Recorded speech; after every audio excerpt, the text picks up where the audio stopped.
AM 1570, WBGX Harvey, Chicago.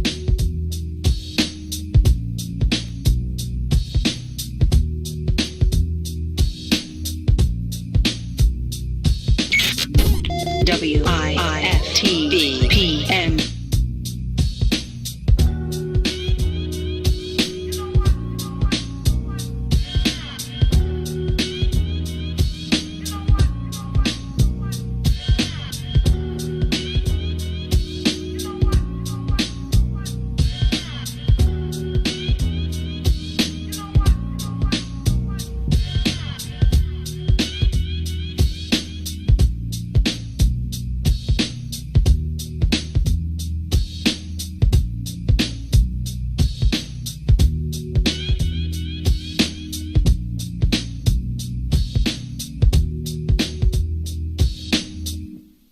AM 1570, WBGX Harvey, Chicago.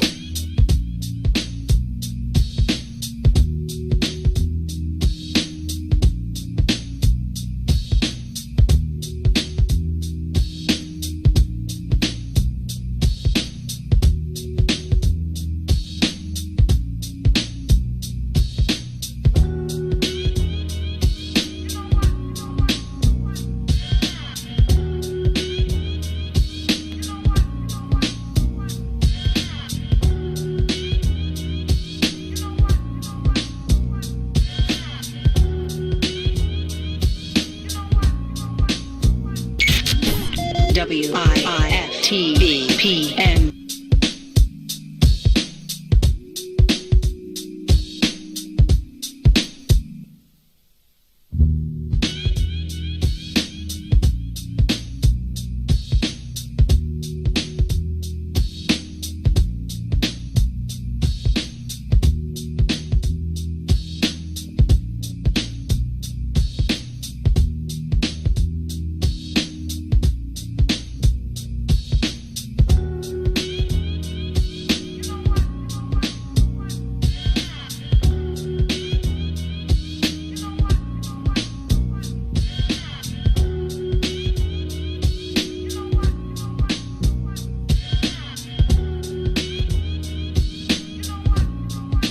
AM 1570, WBGX Harvey, Chicago.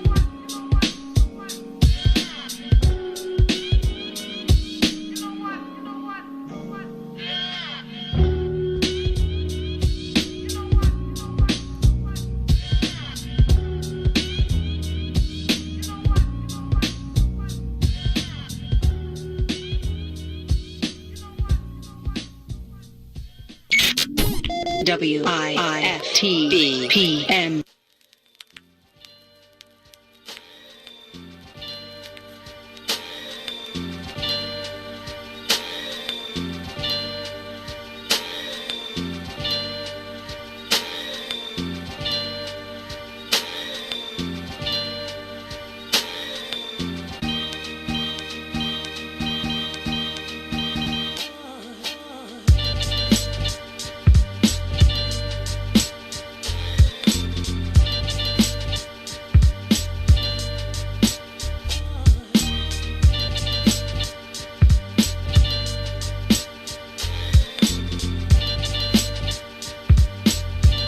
AM 1570, WBGX Harvey, Chicago.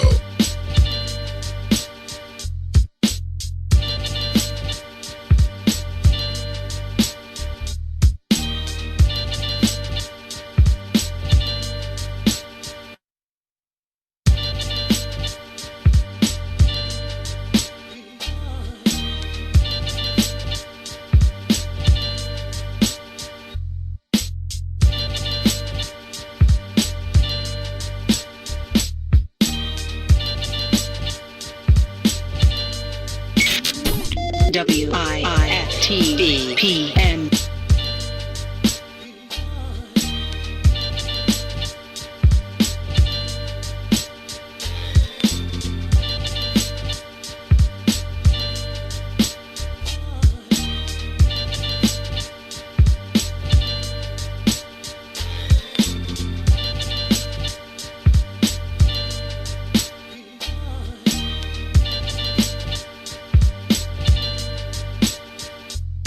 AM 1570 WBGX Harvey, Chicago.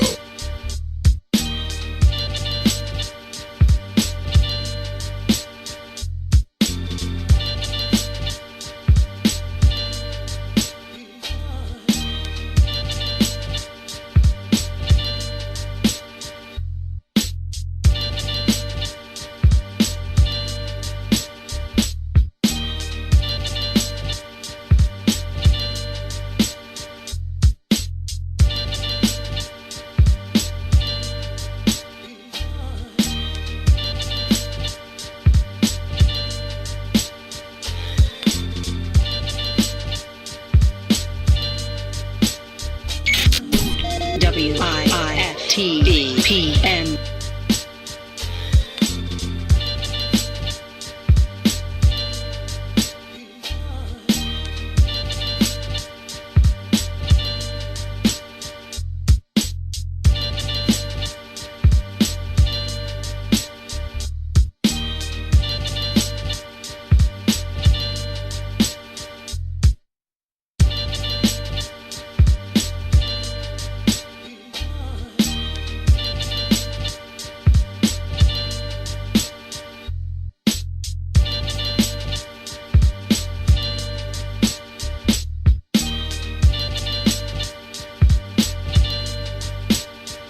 AM 1570 WBGX Harvey, Chicago.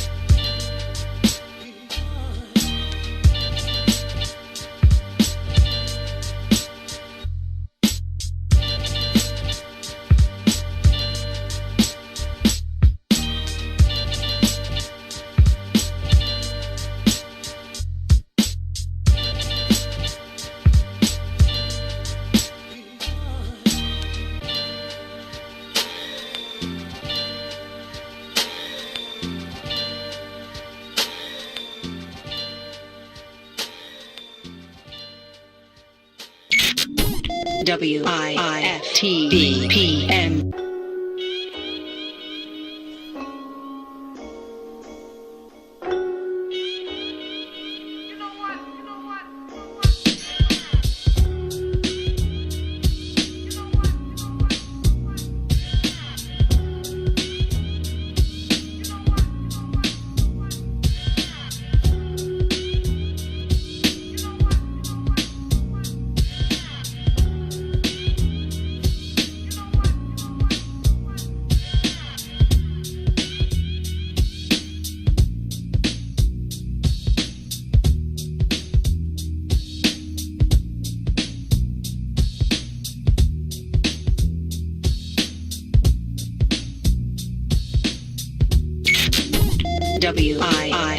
WIIFTDPN.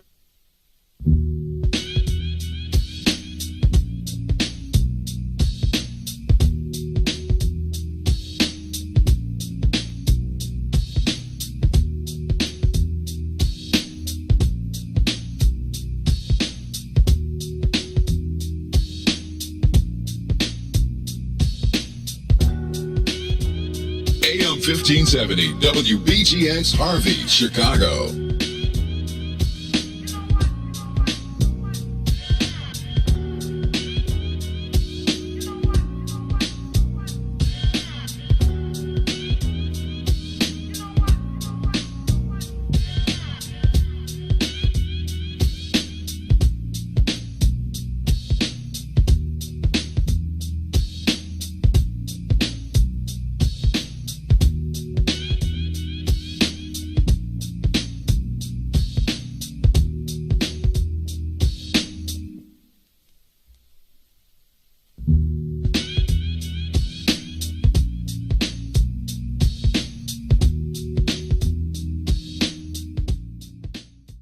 Introducing your trusted source for high-quality black emojis, better known as Blackmoji. We believe black is beautiful, and that beauty should be reflected in the digital market. Now there is an app that does just that, starting with Black Greek letter organizations. Blackmoji D9 offers more than an emoji app. It is a cultural experience of Black excellence. Download the app in the Apple or Google Play Store to access a specially curated catalog of emojis representing the Divine Nine. Use the emojis to celebrate Black Greek events, acknowledge current events, support social causes, and learn about esteemed Black Greek members who blaze the trail of Black history. A portion of every subscription goes toward a scholarship fund specifically for members of Black Greek letter organizations to help keep the legacy alive. Download the Blackmoji app today. You are listening to the most dangerous show in the morning. This is What's in It for the Black People Radio. Maze Jackson. Maze Jackson, the most vociferous advocate for Black people in the world.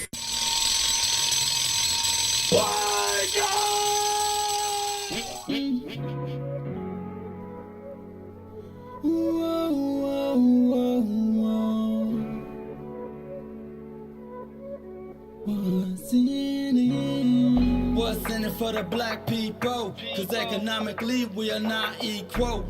Waking up to last, can't doze no more. I told y'all this, that dangerous show. Don't go to church if you ain't trying to help us. Don't even try to be around and can't protect us. We see the lies of the politicians. We need money, no symbolism. It's Maze and Sonia and Ruthie and Todd explaining how we all come from God, giving us tools to beat the odds. If we're united, our movement gon' start. They ain't tryna help us, they ain't tryna do nothing. We gotta do something, we gotta stop running. It's time to confront the problem. Really, you expect your oppressor to solve them. What's in it for the black people?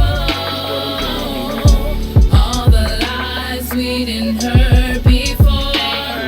Time to pay attention, you gotta do more than listen. Need some action with it on the count of 3. Let's go. Wake up, Chicago. Wake up, world. This is the Maze Jackson Show. I'm your host, Maze Jackson. Got my co-host, Todd Stroger. Todd, how you feeling this morning? Man, I am enjoying this heat wave. I see you tried to match your mic cover today. Purple and gold. Go Tigers. LSU? Uh-huh. You LSU in it today, huh? Okay, well, I'm going to tell you what, man. Didn't they catch the COVID? I don't know. They getting some kind of beat down.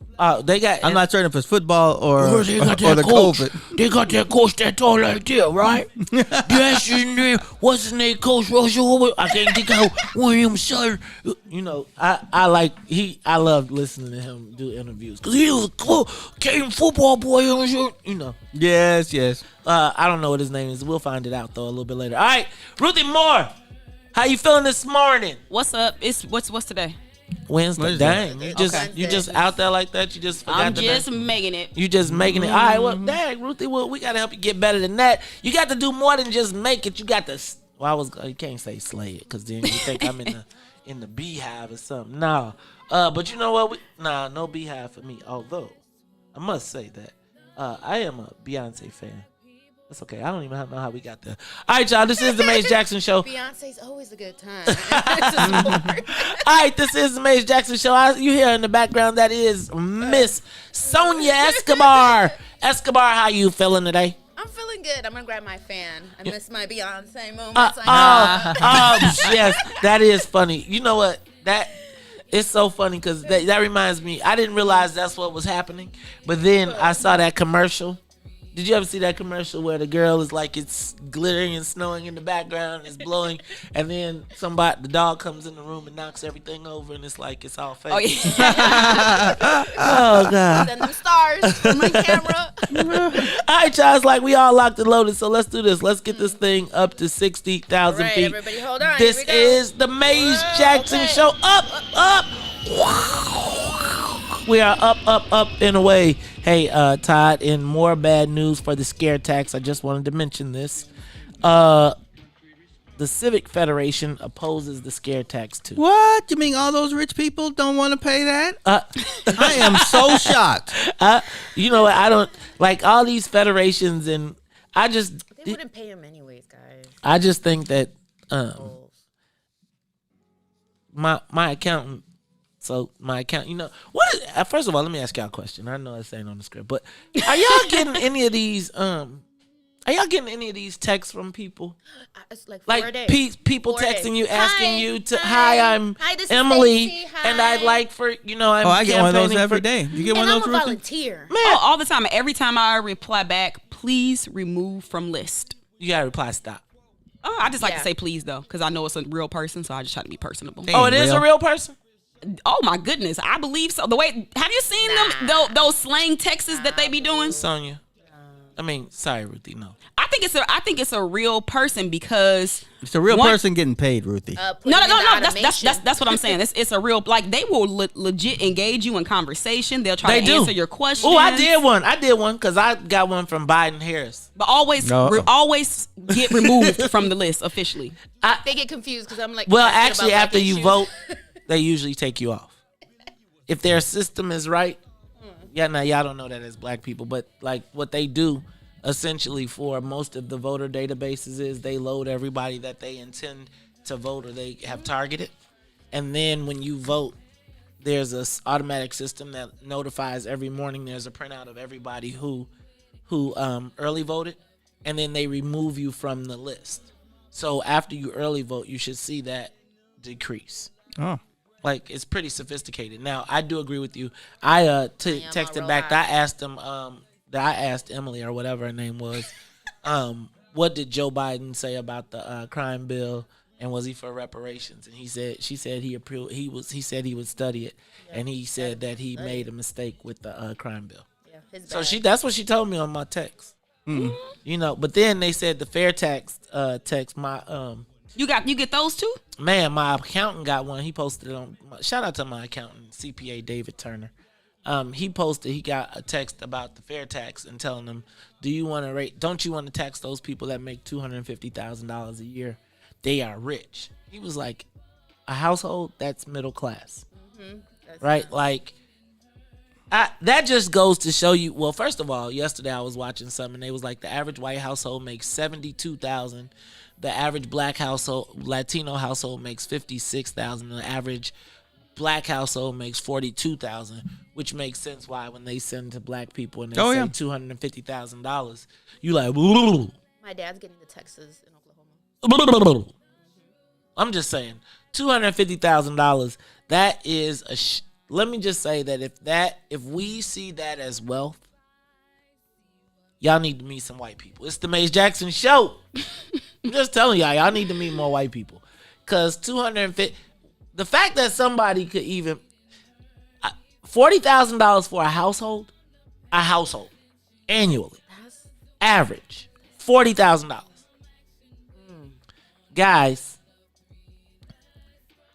when we gonna talk about this, but speaking of talk about this, hey, y'all know we got Janice Jackson coming on. Dr. Excuse me. Put some respect on her name. Excuse me, doctor. I wrote it on my paper. I told y'all they never want black women to have their PhD title. No. I do that with Let me see the paper. Let me see the paper. 100. You got one. No, just playing. 100%. Dr. Janice Jackson will be on with us this morning. Shout out to her. I reached out to her on Monday, and it is Wednesday, and she is on the air. No doubt, she quickly said that she was looking forward to giving us some love on the new show. So we'll be talking to her at 6:30. So you all make sure you wake all your friends up, tell them to tune in, because we got, they're talking about going back to school with CPS. So we got some questions. We're going to ask her about whether winter sports will resume on time with CPS. Right. Catholic League is warming up already. So we'll talk about it all. Plus, get into some of these headlines. It is the Mace Jackson Show. We'll be back. The Mace Jackson Show. We'll be back after this break. Hi, I'm Dr. Willie Wilson, and I'm running for U.S. Senate for the state of Illinois. I will never give up on inclusion and equality, prison reform, reduced property taxes, and economic opportunity for all. I want to get to know your neighborhood and the problem that you face every day.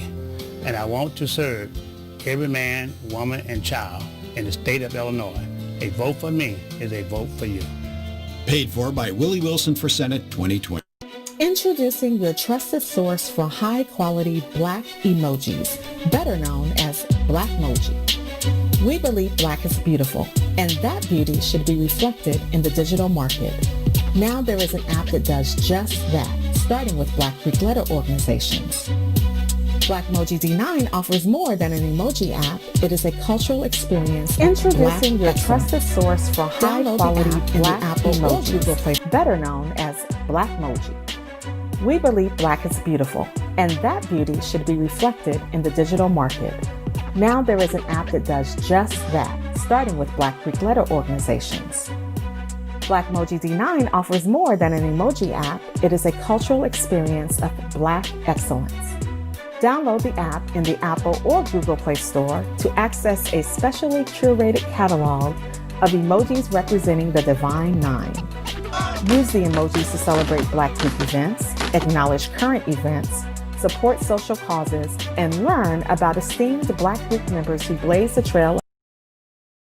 I think that the Black community is starting to realize the mayor may not necessarily be an ally just because she is Black. Live from What's in It for the Black Media Studio. Our representatives don't necessarily get a pass just because they're Black. We've got a challenge in the Black part of Chicago of holding Black politicians accountable. You're listening to The Mays Jackson Show. This is Chicago, so I understand the Chicago way. I ask every day what's in it for the Black people. With Mays Jackson. Come on, y'all.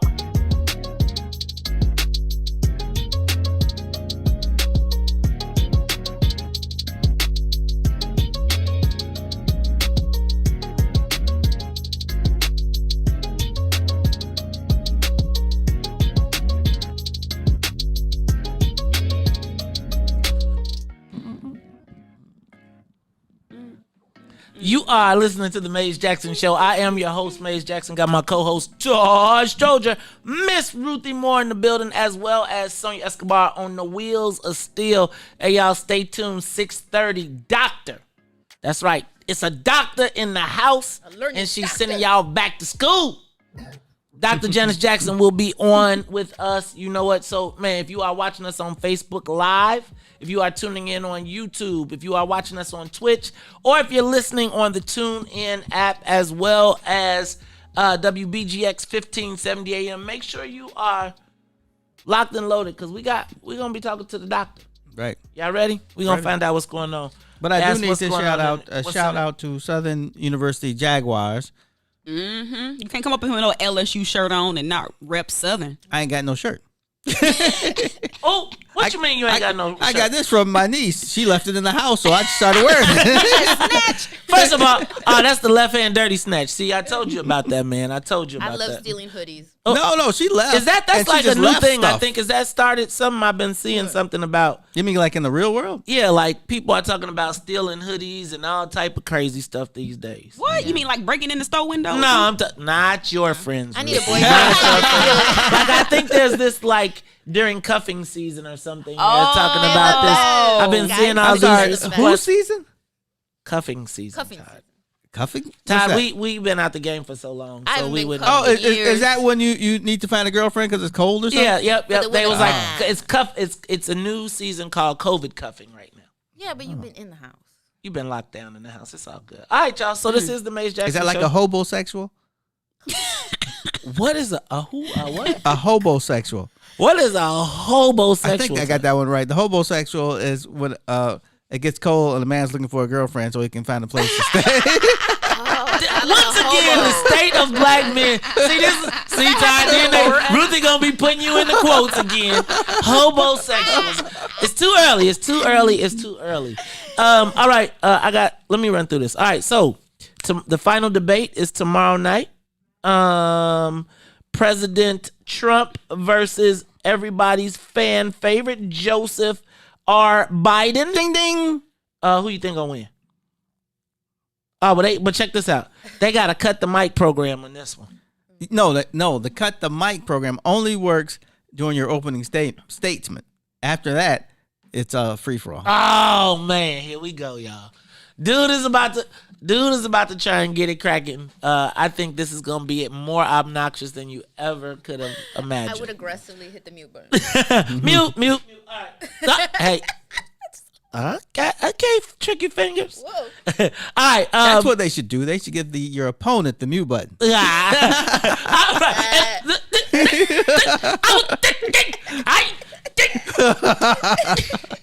right, y'all.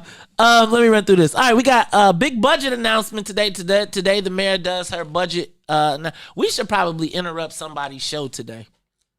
We should interrupt somebody's show and play the budget. Then we can sound like we like the real news. Like, we're reporting live. Right. I cut the TV off all the time when that kind of stuff happens. See what we can do? You think we'll lose viewership if we tell people? Oh, no. I think real people want to see that. I'm just not part of you. Real people. All right. Okay, how about this one?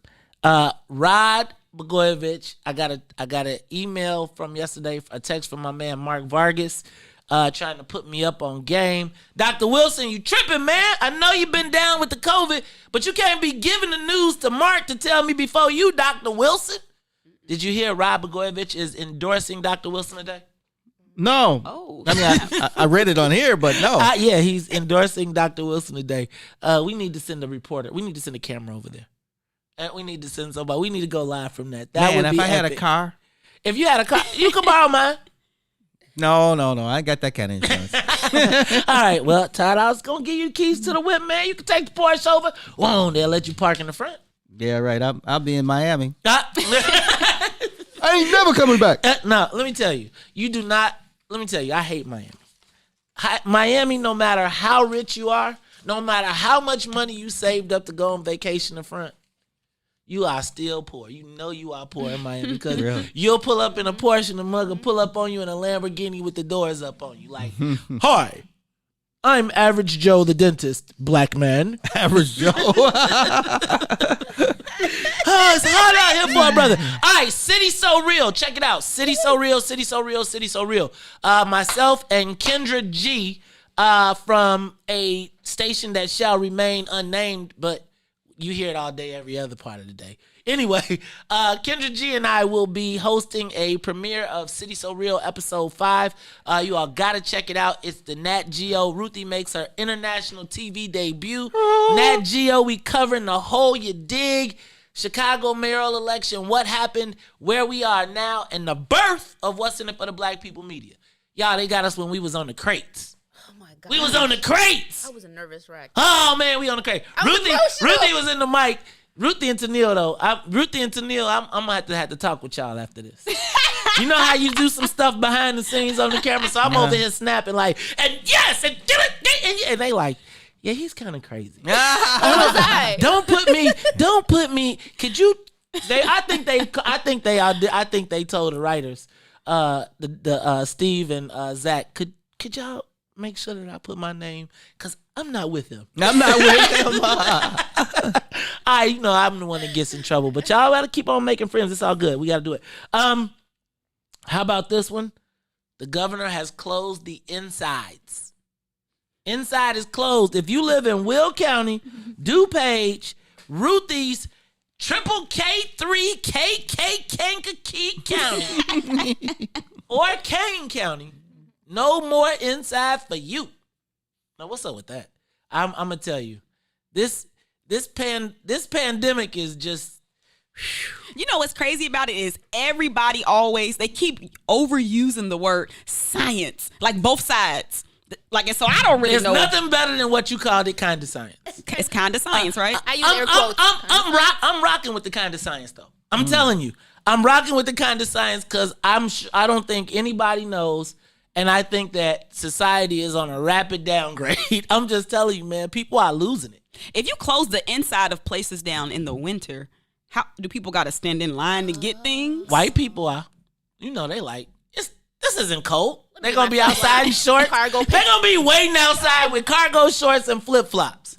We're going to be like, look, somebody, we're going to be sitting in the car like, you go out there. You got to wait. We're going to rotate. Keep the car on. Right. Man, please. I'm going to tell you, Randolph going to stay packed. I'm going to tell you, when I was in Minnesota one time, they used to have parties in the wintertime on the roof, and then they would have like a giant fireplace. And you just went out there with your coat on. I was like, yeah, no, I'm not for this. Mays moved up to Minnesota for the benefits. He needed his house and voucher. No, I went up there to go hang out with it. You know, I went to go pay homage to the greatest, to the purple one. The sign? To Prince. Man, Prince. I went to go see Lake Minnetonka, man. What's wrong with you? And then I went to First Avenue and I stood on the spot where they did "Let's Go Crazy," dun dun dun, that's cool. Let's get nuts. Yeah, man. See, y'all. I take pictures like You're that right. too. I haven't seen that movie in a long time.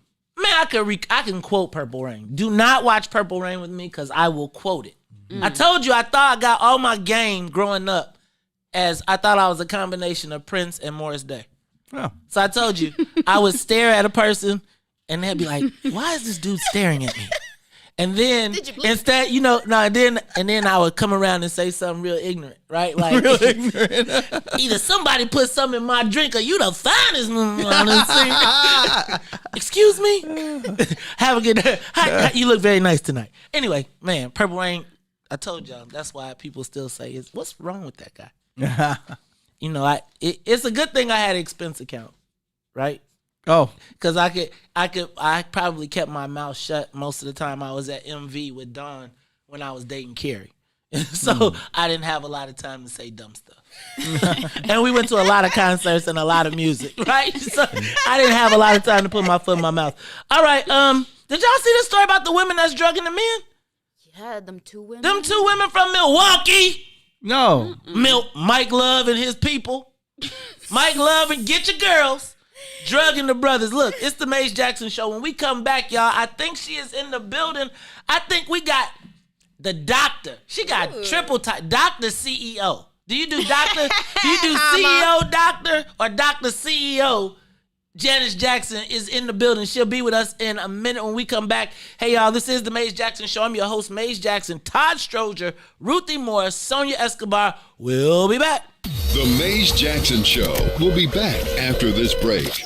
The Chicago Legal Network is the collaboration of attorneys that concentrate in many areas of the law most needed in Chicago neighborhoods. The CLN lawyers focus on personal injury, criminal defense, and other issues. The CLN lawyers all average over 20 years of legal experience and are dedicated to helping the Chicago community. The Chicago Legal Network is committed to developing black lawyers through mentorship and co-representation. So if you were injured in a car accident, slip and fall, or injured on the job, or you need assistance with criminal defense, including driving violations and DUI, check out ChicagoLegalNetwork.com for more information or call 773-912-3545. 773-912-3545. Back to the Mays Jackson Show.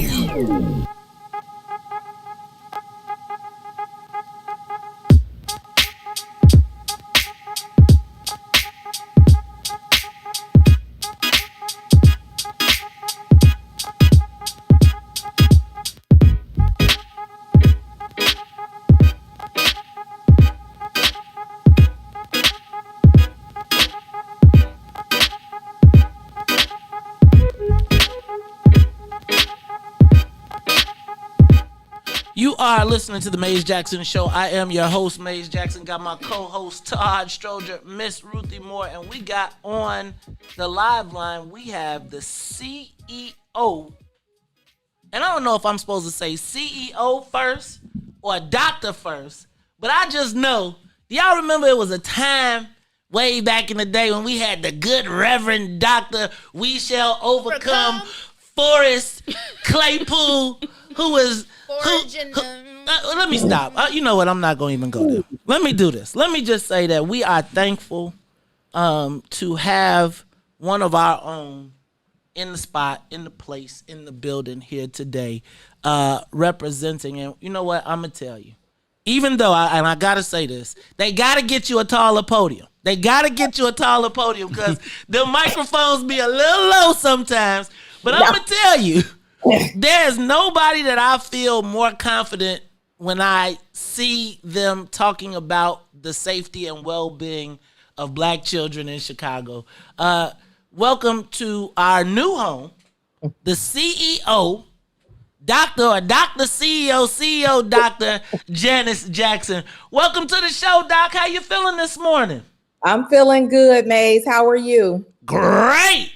Now, Doc, Hey, Todd. Morning. hey. Good morning, Doc. So you know what? Let me just jump right into it. If we got this pandemic going on, we got so much happening. We see that we're going back into our COVID rates are flying up, and our kids are going back to school.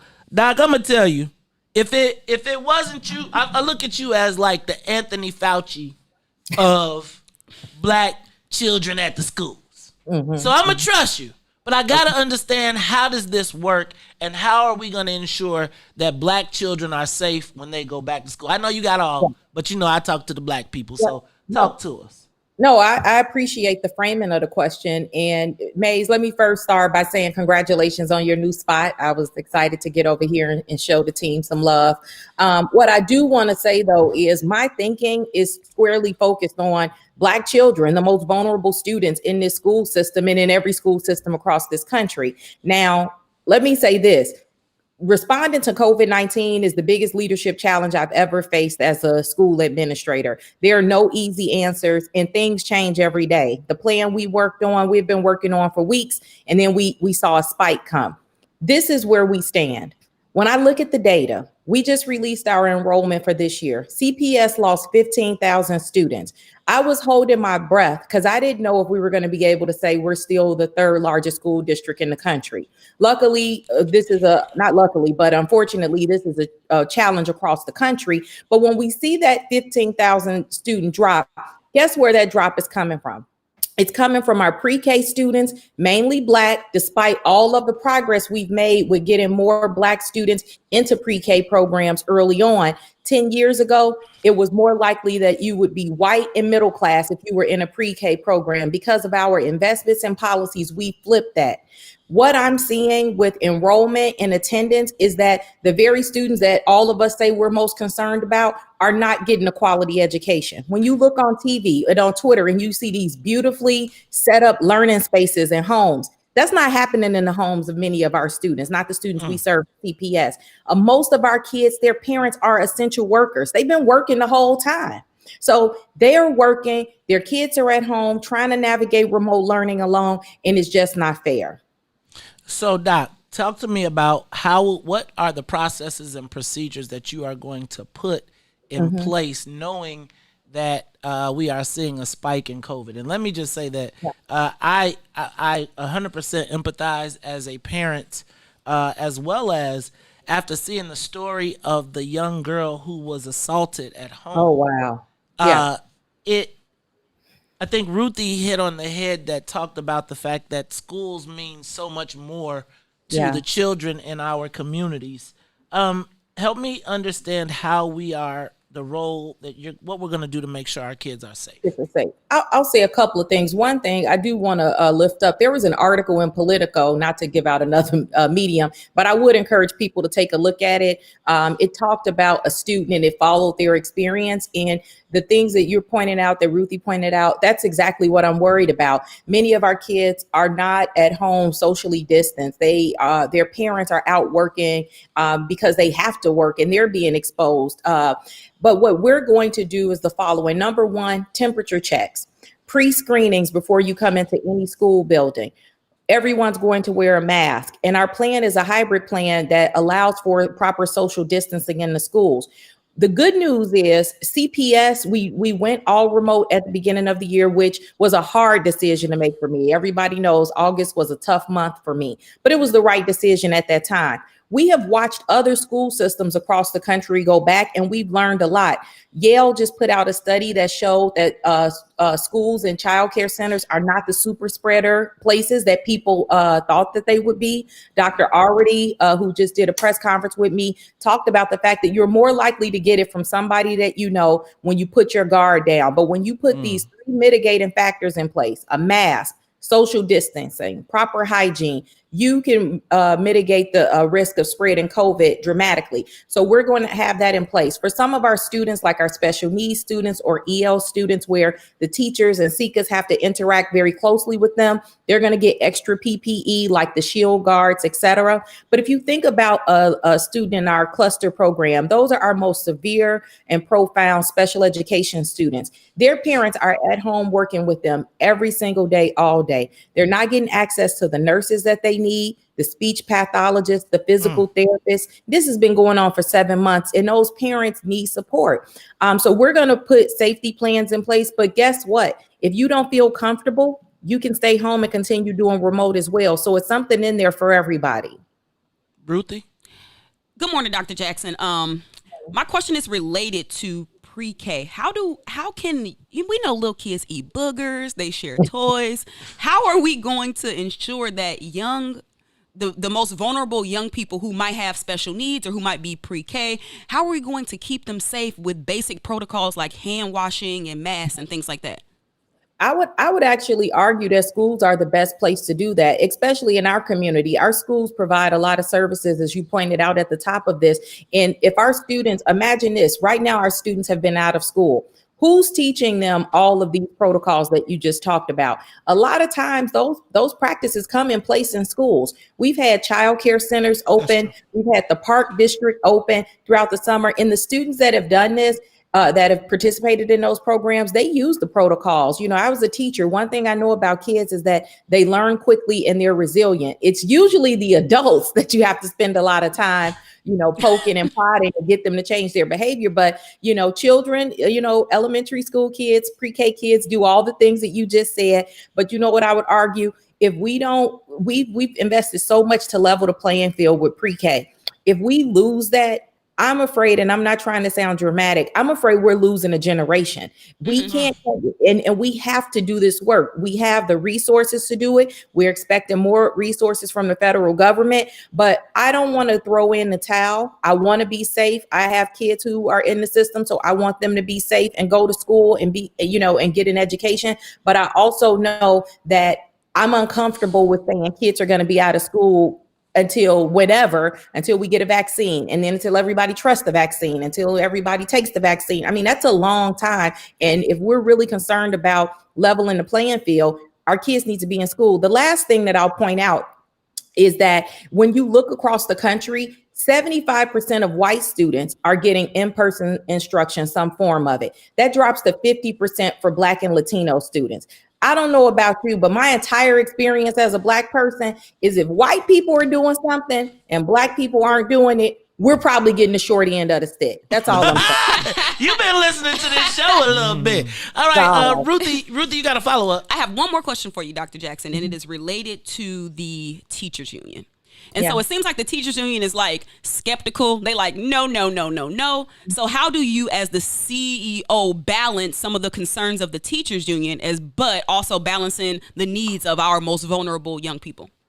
The concerns of the teachers union are extremely important. I've served in every role in this district, and I tell people the hardest job I ever had was being a teacher. That's a hard job. And so they have to be comfortable with this plan. From what I hear, there are some teachers who are ready to get back in school. There are others who are very concerned about this plan. And so we have to continue working with the union. Despite some of the things that you all see, we do meet with them on a regular basis. We do find common ground on some things, but there are some things that we just fundamentally disagree on. Just so you know a little bit about my leadership style, it's always about children first. I believe that if as adults, we got our education, we're living our lives, we have homes, we're taking care of our children, we're responsible for hundreds of thousands of kids who are looking for a chance. And so they always come first, but you have to make sure that the teachers are locked in because they do the work. If they're not happy and if they're not doing the work, we fail as a school system. Dr. Jackson, two things. Oh, Todd, I know you got something. Oh, no.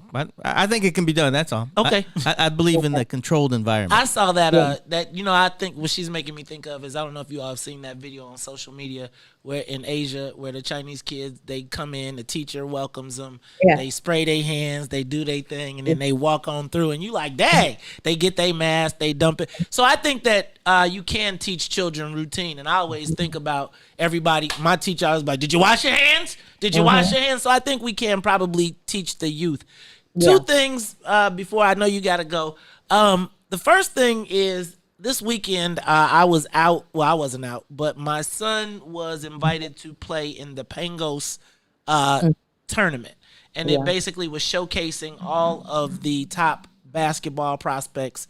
And it brought me, he goes to Catholic schools, I'll be full disclosure. And they are practicing. They are still preparing. They are still getting ready for the season.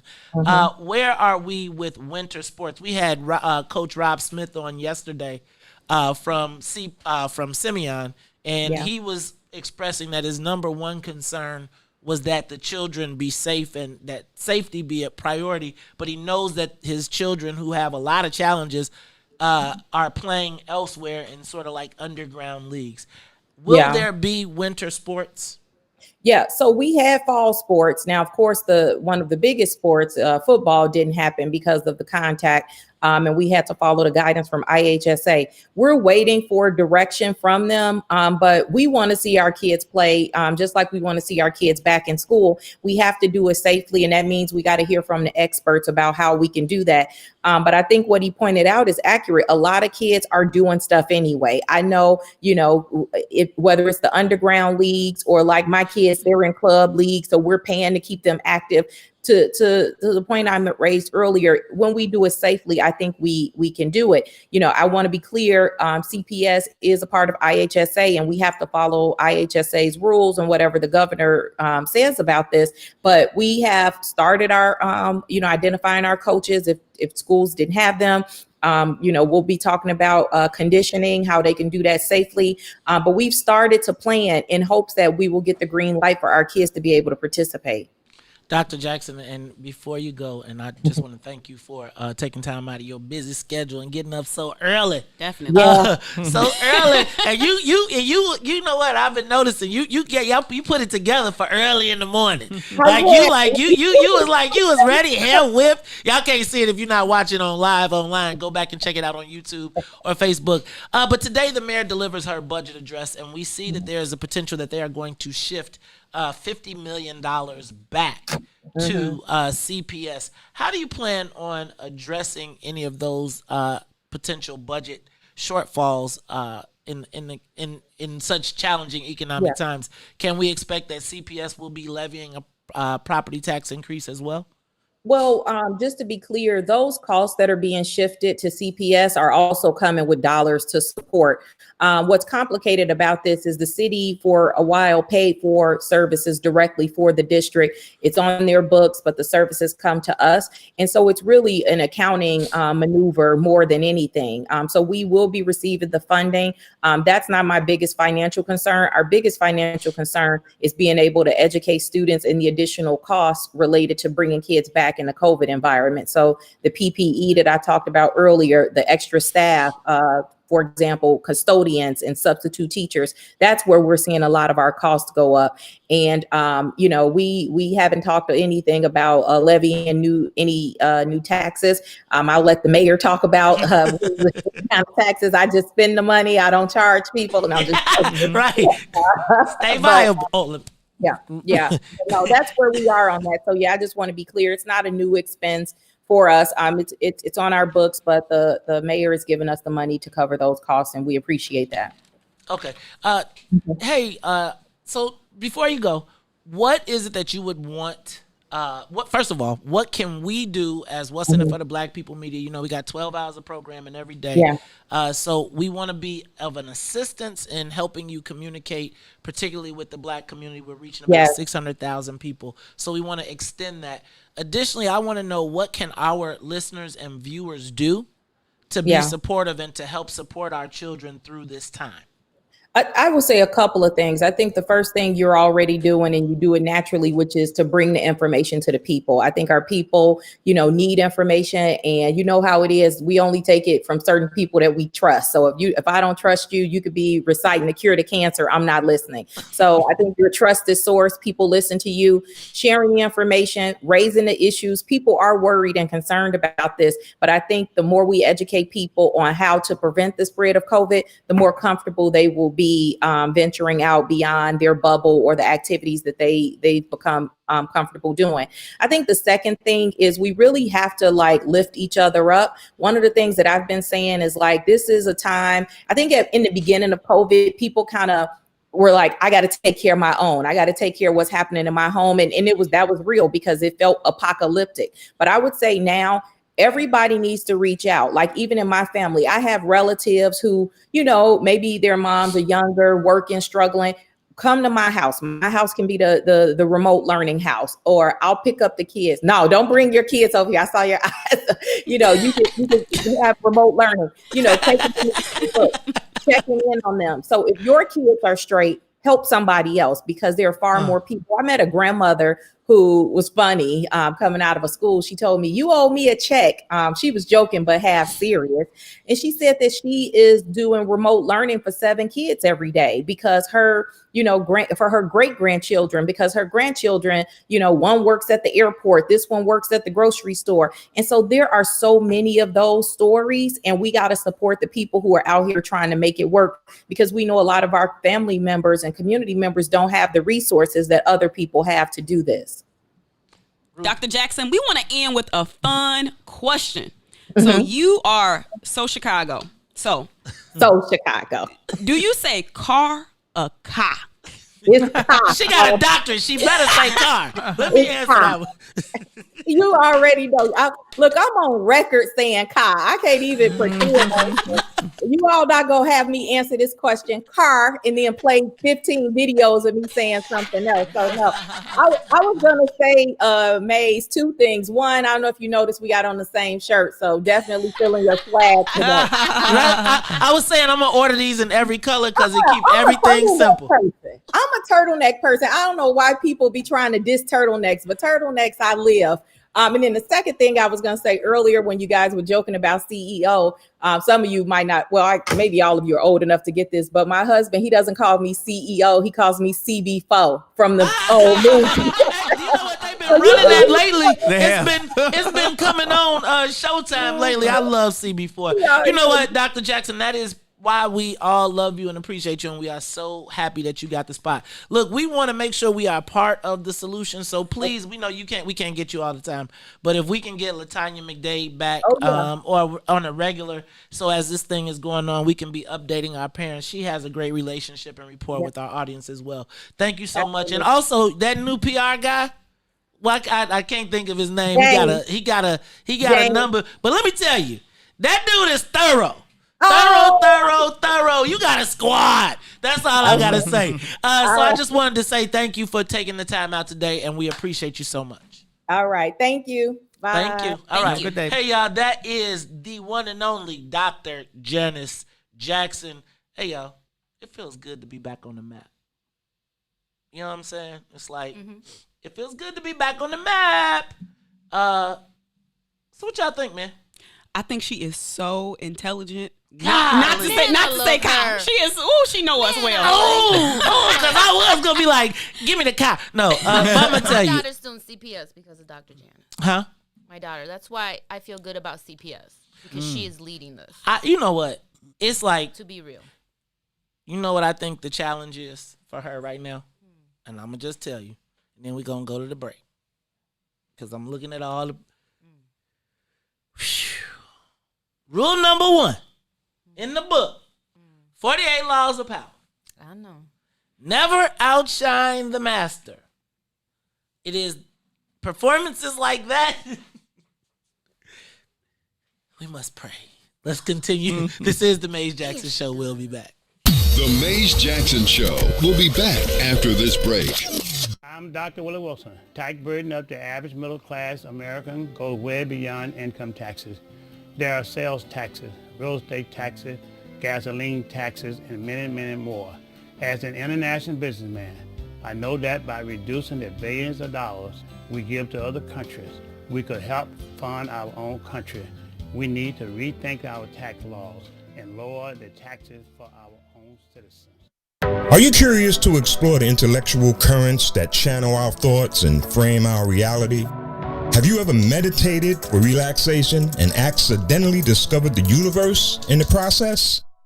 These matters and many more you may never have even thought of will be yours to explore as you come with me into Muwakil's world. Every Monday, Wednesday, and Friday from 11 to 1, right here on What's in It for the Black People Media. Back to the Mays Jackson Show.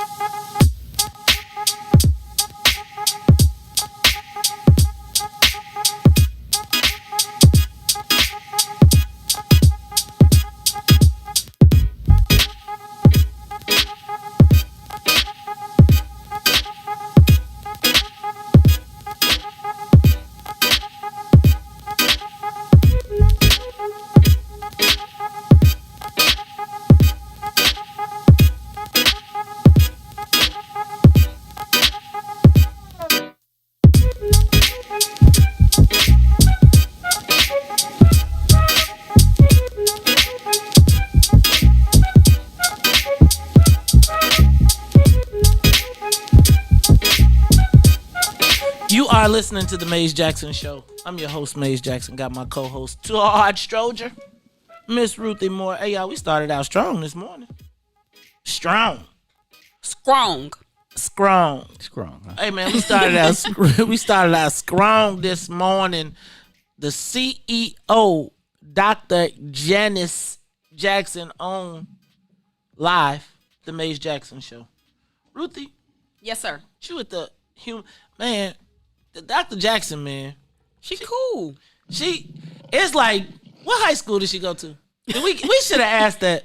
You know what I can appreciate about Dr. Jackson is that she doesn't try to answer questions in a roundabout way that I think we're accustomed to. If she ain't got the answer, she gonna say, I don't got the, like she'll tell you, like, I don't got the answer, I don't know right now, but this is what it is. And I can just really appreciate the authenticity. That is what I feel. That's what I feel like we need. That's what makes politics so frustrating for me right now. Like when everything is spin, like, well, we can handle it. Mm-hmm. Yeah, but the spin. Thank you, Maze. It's like everything. I don't feel spin.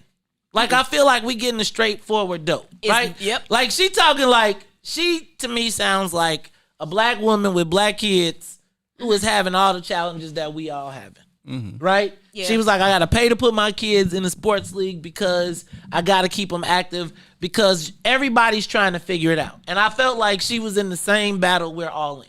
And I thought one of the finer points was related to some of the fundamental things that young people learn while they're in school, like those hygiene practices and things like that. I didn't think about it that way. I thought about it that way. Well, you know what made me think about it is when you talk about your experiences and all the things that you teach kids as teenagers and sexual stuff and all of that good stuff and whatever. But I always thought like every time I heard wash your hands was really at school. And Shirley, and my Aunt Shirley, who worked at a health facility. And then it was what I learned at school. And I think when I started wearing my seatbelt, it was because my daughter was like, Dad, put on your seatbelt. Because she learned it at school, right? Like I still used to think it was cool not to ride with your seatbelt. And I remember when she started going to school, she would be like, Dad, put your seatbelt on, right? And I think about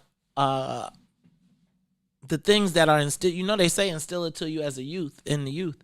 And so if the kids at kindergarten start to learn that they gotta wash your hands, you gotta do this process every day to go to school, and it becomes rote, then it does carry over at home.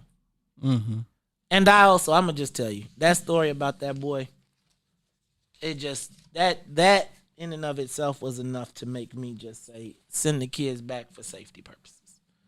It's some child that is like, please, God, open school up. I just want to get away. And that girl was at her grandmama's house. So everybody is trying to figure it out. Well, that's not unusual, but it's usually somebody you know.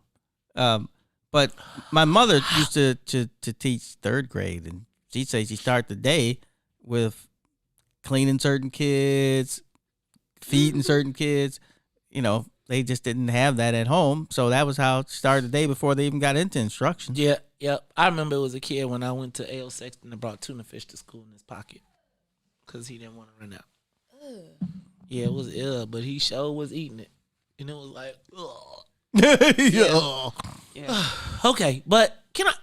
And you know what I like? Okay, I don't want to have a Janice Jackson stay in class, but what's my?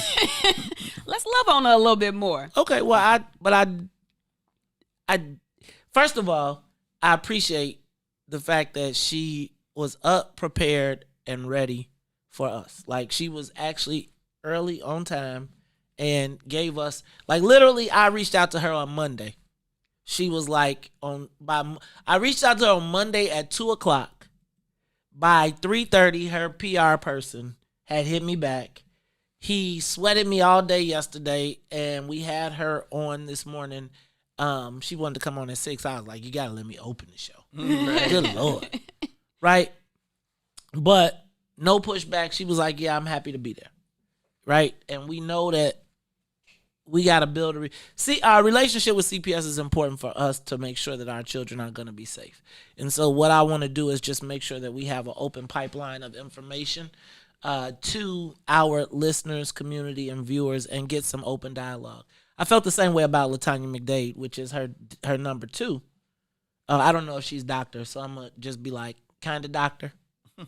If she is Dr. McDade, please, right? But we want to get her on, and then she can give us updates and tell us what we need to be doing as parents and watching. Yes, that's refreshing. I remember when I was young, and, you know, there'd be a superintendent, they'd be here 2 years, and bam, right, they'd be off somewhere else. Yeah, I mean, and I think she got She cares. Here's the thing. Different. To me, what comes through with her is how we always talk about the people who don't have any connection to Chicago. Right. You can feel the oozing love of Chicago. She's so Chicago. She's so Chicago. Did she say that on the thing? I said it, but I said, we know you so Chicago. She's so Chicago. Did she say it? We need to clip that. All right, y'all. It's the Mace Jackson Show. We'll be Ruthie back. needs to make some lyrics. Write that down, girl. All right, yeah. But speaking of that, we got to get ready for Spirit Week too, y'all. You know what? I just found out one of our avid listeners, Veronica Taylor, is the studio costume person for Lovecraft. Oh, wow. Yeah, and so I think we're going to try and reach out to her and see if she can help us with our Halloween costume. That would be crazy, right? I don't know. I don't want to be Lovecraft, but I'm saying, huh? There's not enough time. There's always enough time. I'm plus size, you know. Nah, darling, we going to win this.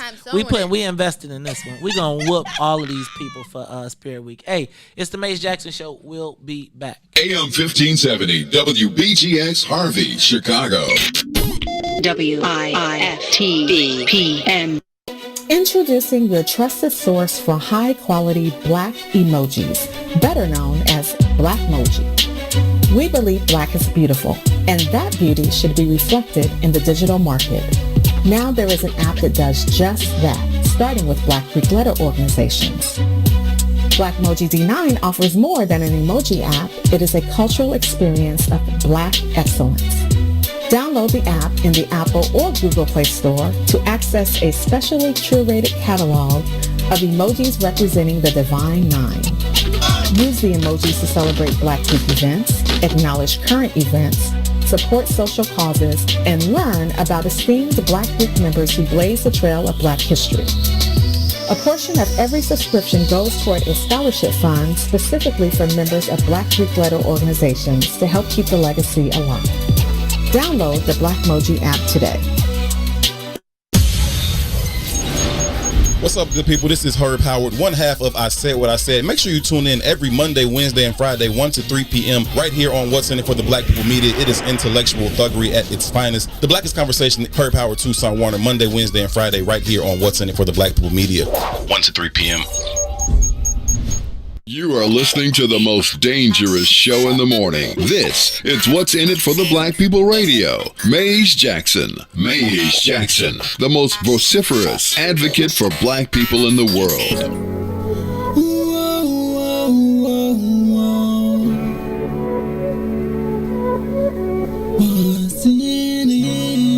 What's in it for the black people? Cause economically we are not equal. Waking up to last K-Dos no more. I told y'all this, that dangerous show. Don't go to church if you ain't trying to help us. Don't even try to be around and can't protect us. We see the lies of the politicians. We need money, no symbolism. It's me, Sonia, Ruthie, and Todd explaining how we all come from God, giving us tools to beat the odds. If we united, our movement gon' start. They ain't tryna help us, they ain't tryna do nothing. We gotta do something, we gotta stop running. It's time to confront the problem. Really, you expect your oppressor to solve us. What's in it for the black people? All the lies we didn't heard before. Time to pay attention, you gotta do more than listen. Need some action with it on the count of 3. Let's go. You are listening to the Mays Jackson Show. I'm your host, Mays Jackson. Got my co-host, Todd Stroger, Miss Ruth and Moore, Sonia Escobar. We are flying the soul plane. You know what I want to hear again today? The other What's in it for the black people song. Oh my goodness, yeah. We People have was 3 calling me hours. like, It's coming. I got We some have 3 ideas. hours. It's coming. People are really feeling that whole theme song idea. I can really feel want it. some people to come with some more ideas, some more songs. We gonna play. Look, I'm about to open up the floodgates because we gonna take in Chicago music, right? I'm trying to find, our program director is looking for great music made by Chicago artists. If you are a R&B, hip hop star, right? You got some music you want to get to be heard. 600,000 people a month. Morning show has to be clean Actually, we were just talking about that. for the morning show. For the morning show. But you know, we was talking about somebody. I'm going to point this out real quick. I'm going to just say this.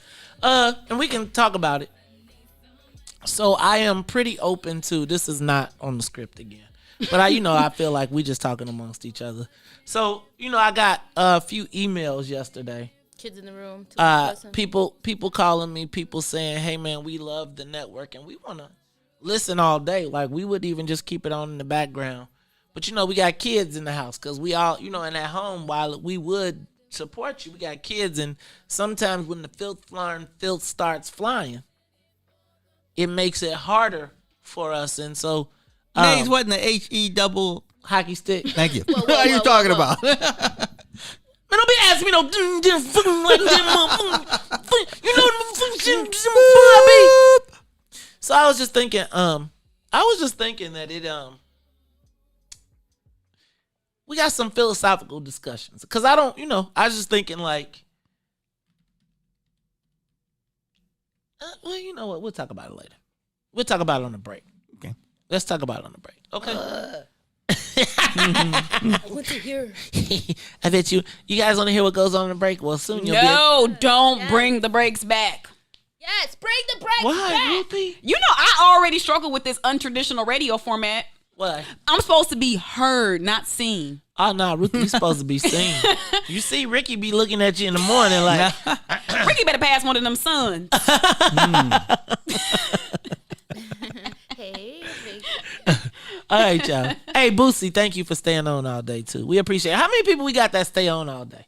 Can we do this? Can we open up the phone lines? I hang out with a couple best friends all day. You got a couple best friends. Can you open up the phone lines? Let's do that. Let's go to 872-259-7474. I want to talk to y'all today. Shoot.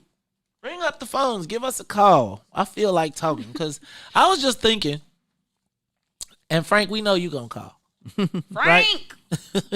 Frank, wake up! No, it's just Frank, where you at this morning? Nah, you know, Frank commented in Facebook. Can you open Frank, up the phone Frank line? already, he like, give me the phone number one more time. Frank like, I got it locked down. It's on the bottom of the screen. So I was just thinking, the mayor's budget address today. I'm excited about it. Why? Because what program you think is gonna get cut? I'm excited about it because I think it'll start the conversation. And I Right. think just like how we keep talking about how Ice Cube came with the plan, like with the piece of paper. Ice Cube with the lynch mob. we need that piece of paper. So I'm excited to see what it looks like. You know something I was thinking about? You know how like I feel like the state of Illinois and the city of Chicago is like kind of like waiting on the government, like the 1st and the 15th. The first. Yeah, it's like the first of the month. Yeah, I feel like they kind of waiting on it, like in order to really solve all the problems. I think they waiting on Joe Biden. That's what I think. I think they waiting on Joe Biden to I think the party is waiting on Joe Biden. I think a lot of Democrats are waiting on Joe Biden to get into office so that they can kind of hopefully solve their problems. I think that's why Mitch McConnell is not wanting to pass a budget, because if they don't lose, if Trump loses, he don't want he want leverage. He still want to be able to have leverage after, right? Yeah, right. But let's go back to what I was talking about. So today the mayor is going to release her budget. First of all, will you watch it? I think I'm definitely going to watch it. I almost feel like we may need to broadcast it live. Somebody might get bit. Breaking news. What time is that budget address? Somebody find out what time the budget address is, because we might be like, sorry. Like I used to hate when I would come in and then they would be like, interrupting the Mays Jackson show. Well, whatever it was, the Mays Jackson show. Now I'm going to tell you if the mail would, but we'll check that out. You may be able to tune in here, but will you watch? What will you be watching for? It's at 10 a.m. Let's see what Book of Dawn got at 10, and we'll talk to her about it, because I do want to broadcast that mayor's budget address. What will you be watching for in this budget address? Who will be the losers? But more importantly, who will win? And let me just say that in any budget, there are winners and losers. Right. We already know that 60% of the budget is public safety, with the highest crime rates, the highest murder rate in Chicago in the last 25 years. Tough leverage point to go in with, right? Trying to cut police funding. Now, you do have a police FOP person who is like, whatever, and he's ready to be combative. Mm-hmm. So we know that. Then my question becomes, who is the mayor talking to on the black side? Like, who expressed black values in this budget? The priorities of black people in this budget. What do we expect, again, to happen out of this budget? Today, the mayor says she's going to cut 500 jobs. I think that's a negotiation ploy. There will be a $94 million property tax increase, which basically adds up to $56 a person. That doesn't sound that bad. Not really. No. Not really. When you think about it, you could probably pass on the $56 million. She's going to cut 1,000 vacant job positions. But what goes? And is it all, like, when we heard, I ain't going to even try and drag it into it, but you did hear Janice say that it was accounting maneuvers. So are we going to see a plan of accounting maneuvers? And will there be equity in the budget? Now, based on my definition, hell yeah, it's going to be equity. Somebody white is getting rich right now. You know who is going to get rich, right? Who? People who deal in money. Gotcha. Mm-hmm. Because the worse we do, the more they charge. So there's somebody right now licking their chops. So you understand? Like, you know when you go to buy... I got you. That's deep, Maze. You know when you go buy a car and you can't afford... So you have bad credit? Yeah. And they charge you... like, so you can afford to pay the lease, so they charge you more. Right. And make you pay longer. How they say, like, poor people have to always pay the most. Yes. Yes. Why? That is so. Never mind. Pretty smart. Keep them poor. Keep them broke, baby. So I guess my question is, when we think about this budget, what values will the mayor display in this budget? Okay, who will you be watching during this? Who should we be watching? You mean in terms of like their reaction to the budget? Labor. Bam. Definitely. I think this budget is going to, now this might be a stretch, but I feel like there's a connection between this budget address and then how people might vote on the graduated income tax. Really? Who live in the city. Oh, really? I think so, because I think a lot of people want to hear some solutions, like some long-term solutions. So are there any long-term solutions embedded within this budget? Or is it just snip, snip here, snip, snip there? Oh, it's not snip, snip. It's not no snips. It's a lot.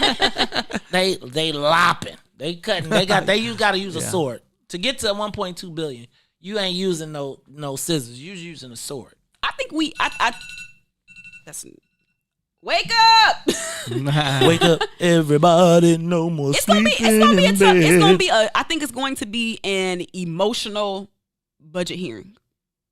Okay, not emotional. Not today. I think it's gonna be. Yeah, I think it's gonna be emotional. You think she gonna shed a tear? I don't think she'll shed a tear, but I think that she will focus in on the humanistic aspect that this budget might have on people. Emotional. So I think we're gonna go the emotional route. It's emotional. Or she could say, you know what? Let it go. Or Mayor Lightfoot could go the route of, you will do my bidding. This is strictly business. Yeah, this is strictly business. And snip, snip, like. Now, does she have... Okay, so you'll be watching labor. We should also be watching police. We should be watching teachers union. We should be watching building trades. Who is going to take the biggest hit, do you think, Todd, out of those groups? Oh, man. I don't think labor, is going to do that bad. It's not going to be those skilled laborers. It's going to be the, I don't know who represents the city. The SEIU and or ASME groups, yeah. Okay.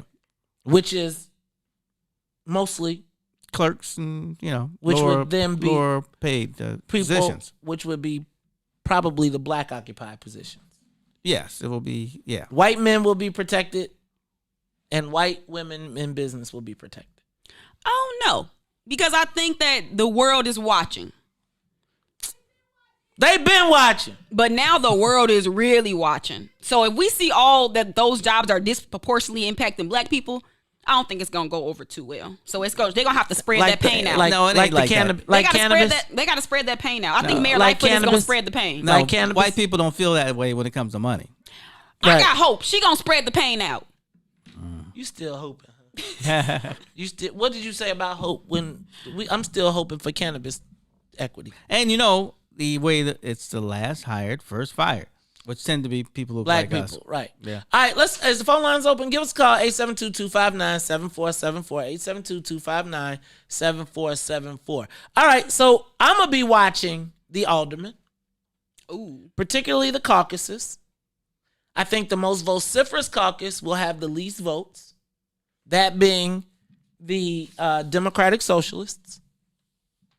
I don't think there's anything she can propose. I think the progressives will also speak out. I think the socialists will say, well, we had some ideas and she rejected them. I think the Latino caucus will make demands. I think we will be voting on whether she will leverage the maps against the black people. Right? Because the black people, in my estimation, are going to they still operate with fear. Right. Right? They're not going to operate from the position of power like you need us to pass this budget. They're probably going to operate from the standpoint, like the inclination of the black caucus is to give the impression that they are with the mayor as compared to undecided. Right? Like, I think, could you imagine if every black caucus member was like, we're not sure where we are on this budget? Like they didn't diss the mayor, but they didn't offer any compliments. Right. Like besides, like, say, I would expect that, respectfully, that Pat Dow, Alderman Pat Dow, and Alderman Michelle Harris would be the two people that would back the mayor's budgets, right? Because they are the two that have probably the closest alliances and have the most powerful alignment. Respect that. They own the team. The caucus, on the other hand, without any concessions on cannabis. Now here's the issue. The caucus will leverage the maps, but that the map leverage can appear to be self-serving. Right. If she markets it. So what they have to do is package the map with tangible gains for the black community. Like, we're not voting for it until the city will not zone any other cannabis licenses without black participation. Sue me. You repudiate the letter publicly of your chief legal counsel that said you can't talk about black stuff. Right. You stand up and you say to the public that we will fight, and we will fight Donald Trump and his allies to stop us, who refuse to allow us to work with our black business owners. And right? I get it. But we need a strategy before everybody comes out talking about they with the budget and how great the mayor is, and they think there should be a moment of pause. Because nobody, and I'm just asking, who are the black people that were a part of the budget process that are going to come talk to black people about what our piece is? See, I don't even know who is our surrogate. Who is the person? Is it that we got to just take it? Because you know if it's cuts, you know if it's tickets, you know if it's whatever, guess where it's not going? Right. It's the Mace Jackson Show. We'll be back. The Mace Jackson Show. We'll be back after this break. Hi, I'm Dr. Willie Wilson, and I'm running for U.S. Senate for the state of Illinois. I will never give up on inclusion and equality, prison reform, reduced property taxes, and economic opportunity for all. I want to get to know your neighborhood and the problem that you face every day. And I want to serve every man, woman, and child in the state of Illinois. A vote for me is a vote for you. Paid for by Willie Wilson for Senate 2020. Hey y'all, this is Salim Muwakil from Muwakil's World. In case you missed the last discussion, this is what you missed. There was a time when there was a large-scale mythology that African people had no endurance. We were only good for sprinting. Right. And that was our forte. Other than that, we were useless in marathon races. Establishing your patrimony on the land. If you bury the dead, that means that this land is forever in your family. Who are our ancestors, really? We are the living ancestors to a whole genealogical line going back hundreds of thousands, millions of years that we carry within us living today. Everyone who preceded us. Mm-hmm. However, that conception took place, whether it was violently, with rape, or whatever the case, but we are them living today. That's why it's important to understand our capacity, man. Our capacity is unlimited. We have unlimited potential. Absolutely. So make sure you tune in Monday, Wednesday, and Friday from 11 to 1 p.m. on What's in It for the Black People Media.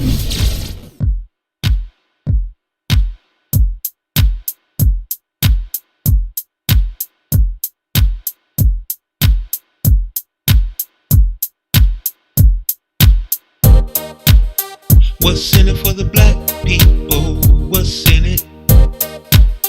What's in it for the black people? I'm in it. What's in it for the black people? What's in it? What's in it for the black people? I'm in it. For the black people. For the black people. For the black people.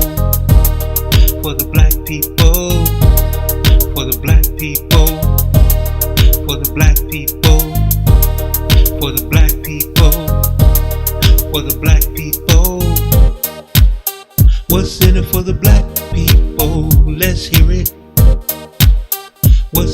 the black people? Don't fear it. What's in it for the black people? Let's hear it. What's in it for the black people? Don't fear it. For the black people. For the black people. For the black people. For the black people. For the black people. For the black people. For the black people. For the black people. What's in it for the black people? You know it. What's in it for the black people? You are listening to the Maze Jackson Show. That is What's in it for the black people. Let's do it. What's in it for the... That's our Steppers version of What's in it for the black people. So now, you know what? That's Tyrone Tate. For the black people. I'm going to tell y'all. I'm really feeling this whole... the whole concept of us having music coming to the station.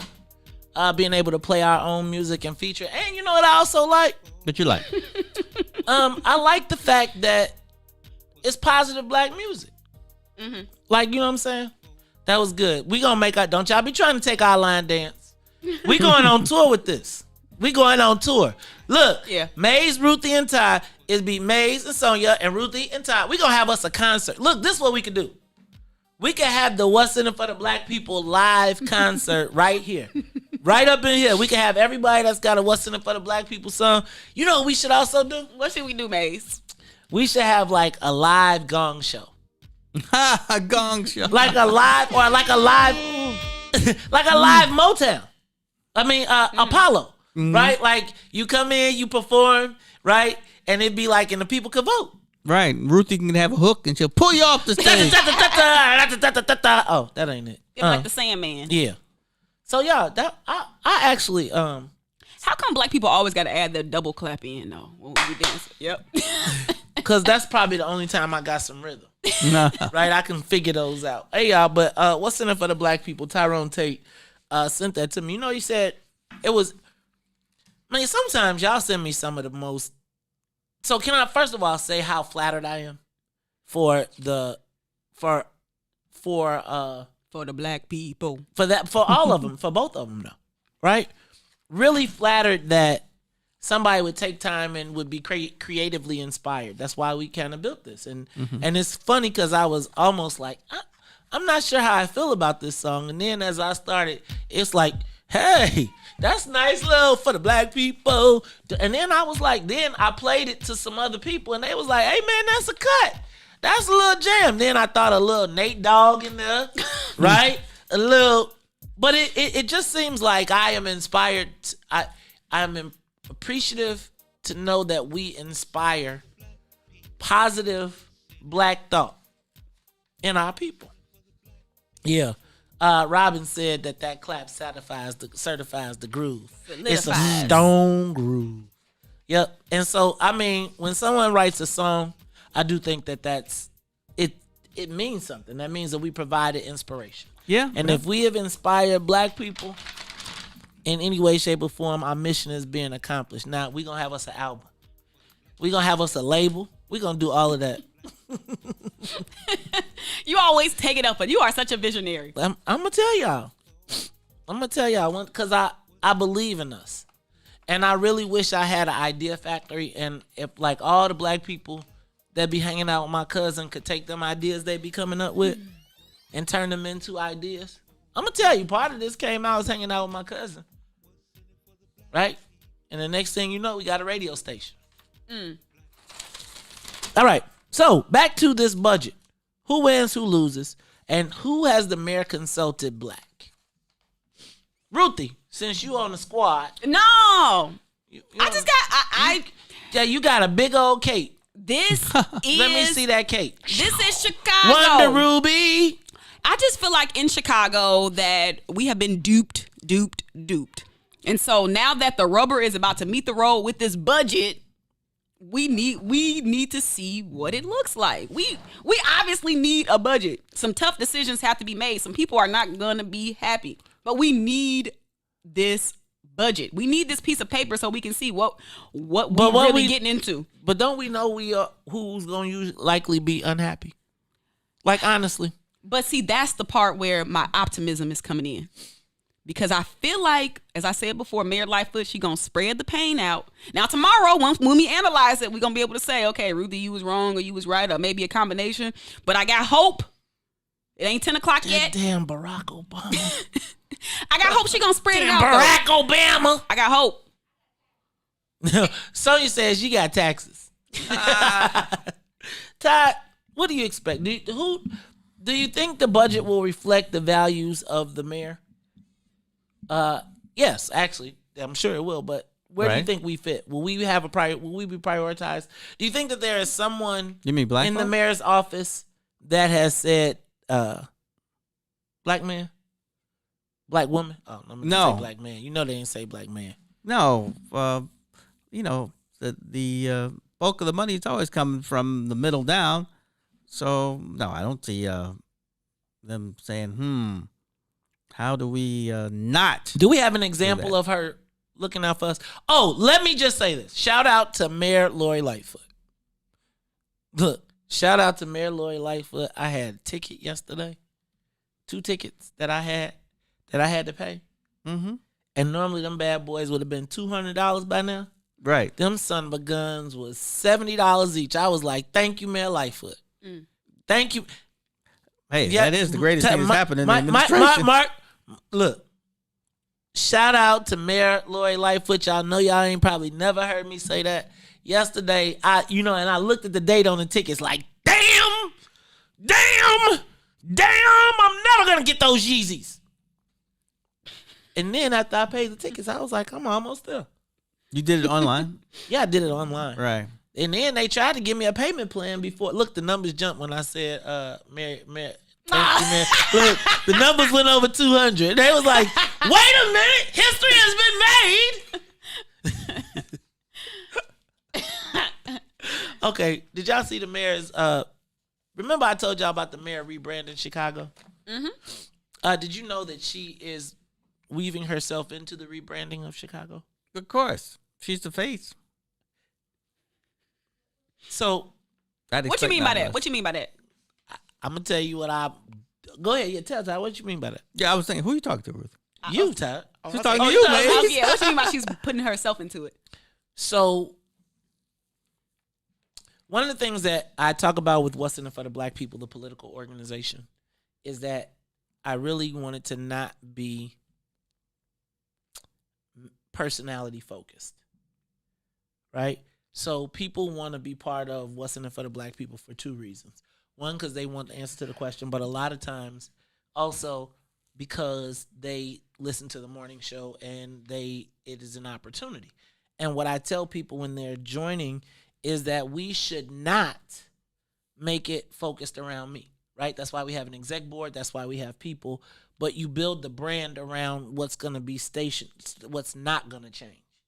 The mayor could change. What she is essentially doing, in my estimation, is using city marketing to begin her campaign. She's doing the same thing that we was just upset with Trump about, right? And she packages it by giving pro bono to the city. I mean, pro bono to ad agencies who all are trying to get different pieces of city business. So they agree to work for free to market the city. But then with that, they then build all the relationships with the chief marketing officers, right, who then, when there's time to spend money on all of the things from signs to commercials to TV to whatever, they all then share in the benefit of that. Now, at the front of that, foot in the door, as they say. They have but not only are they foot in the door, they've usually filled up the marketing department with their people. Right? Remember how I told you the way we do it is we get in and we open up the door and then we fill all the places. Then I can exit because I know that I got my whole infrastructure inside. Now, the challenge here for me is where do we really want the face of Chicago? Think about who the mayor is. Mm-hmm.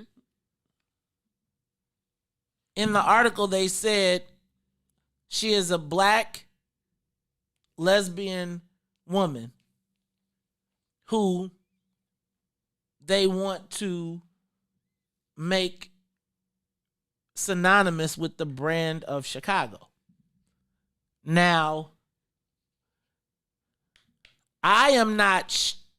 I don't know if y'all remember when I told you I thought they was going to try and make Chicago the San Francisco of the Midwest. Yes. I'm not sure that as a Chicagoan, that's what I really want to be. I'm just not sure. It's the Mace Jackson Show. We'll be back. The Mace Jackson Show. We'll be back after this break. Today's world requires first-hand knowledge of real international working. As a successful international businessman, I have achieved many goals and made many business friends abroad. International business can rebuild the middle class by creating the infrastructure to support small businesses through economic development funds and international expansion. I'm Dr. Willie Wilson. Vote for me. Send me to Washington. God bless. Paid for by Willie Wilson for Senate 2020. Call in and say it with your chest. 872-259-7474. That's 872-259-7474. Give us a call and say it with your chest. 872-259-7474. Shop at Black-owned and operated Solo Beauty, where you are appreciated and respected.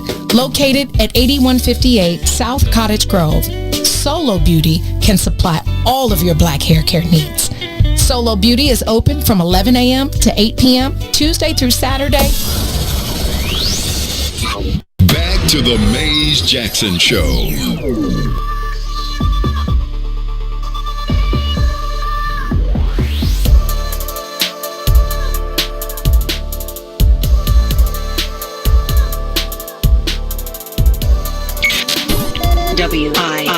WIFTBPM.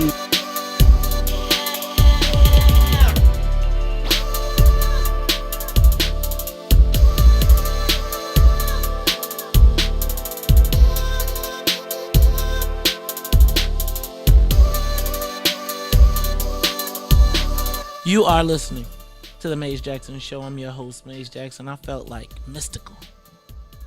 Like danger. Not danger, like deep down, like as I ride like through the space, as I'm flying through and the stars penetrate the universe.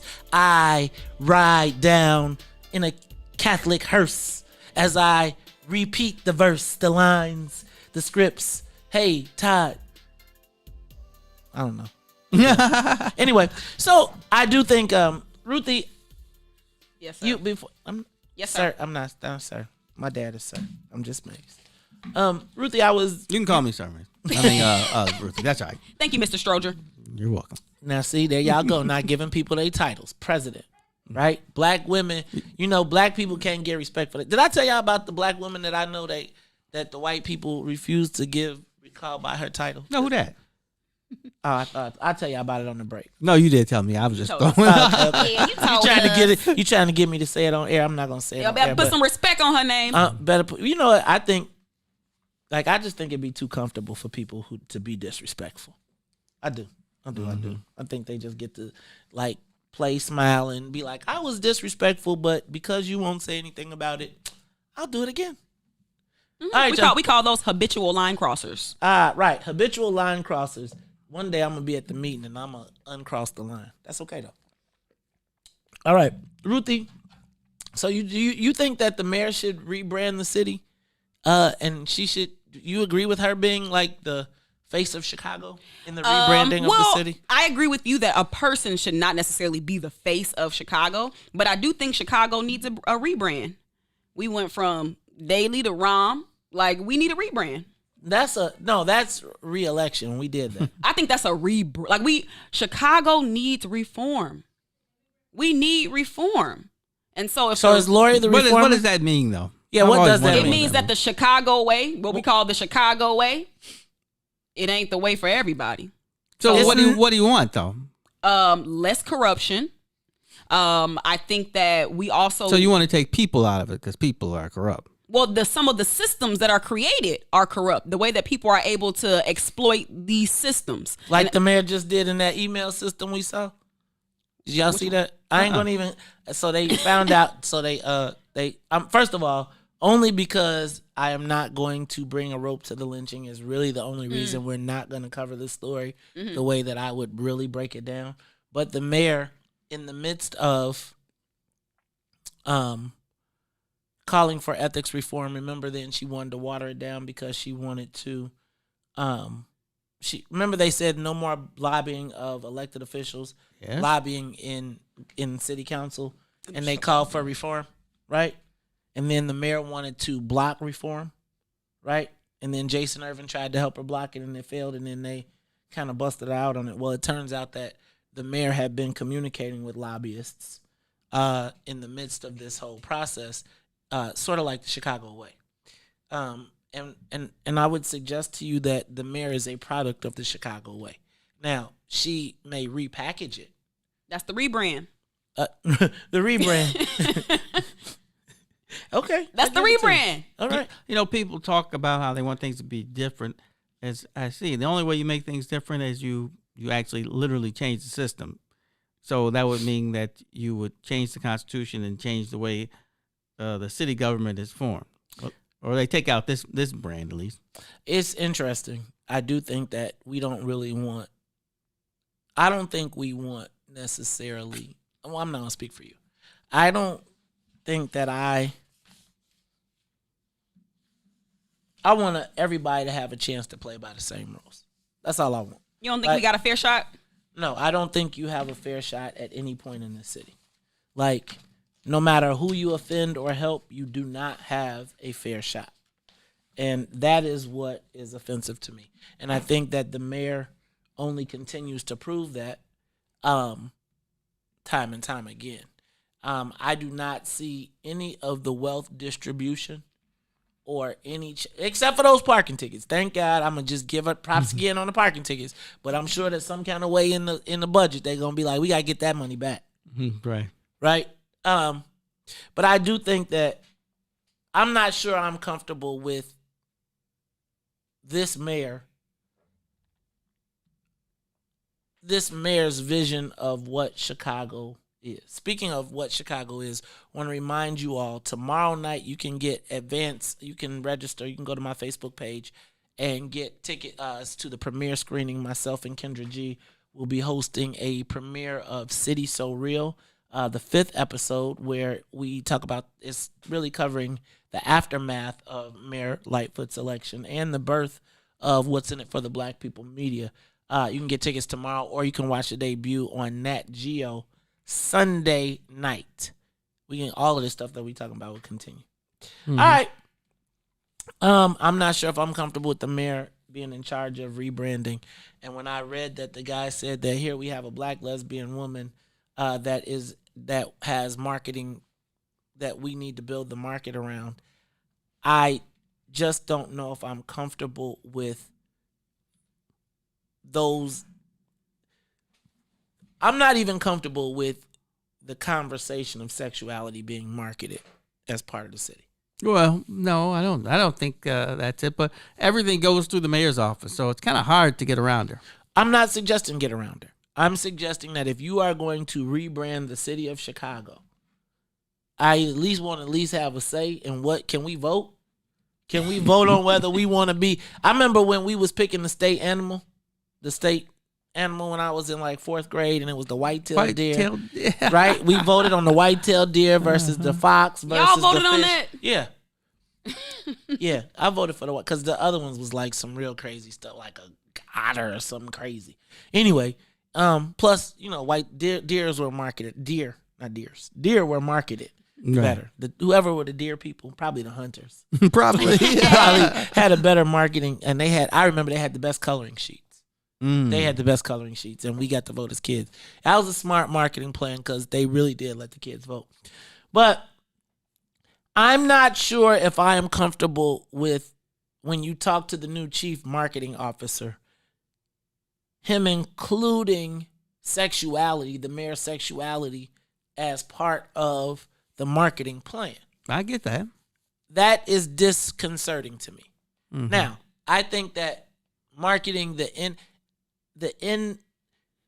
inanimate components of Chicago, right? The hardworking city, the bears, the bulls, the fire, the skyline, the beauty, the tourism, all of those different things, right? Those things make sense to me.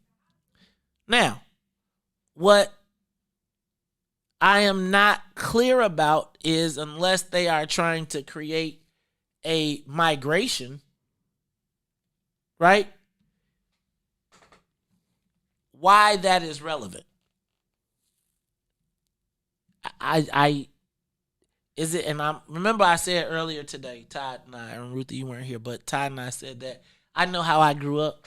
I have to start 2 steps to the left of what I would automatically think, what I would reflexively think, and then I step 2 steps to the left. I think I've taken those 2 steps to the left. Mm-hmm.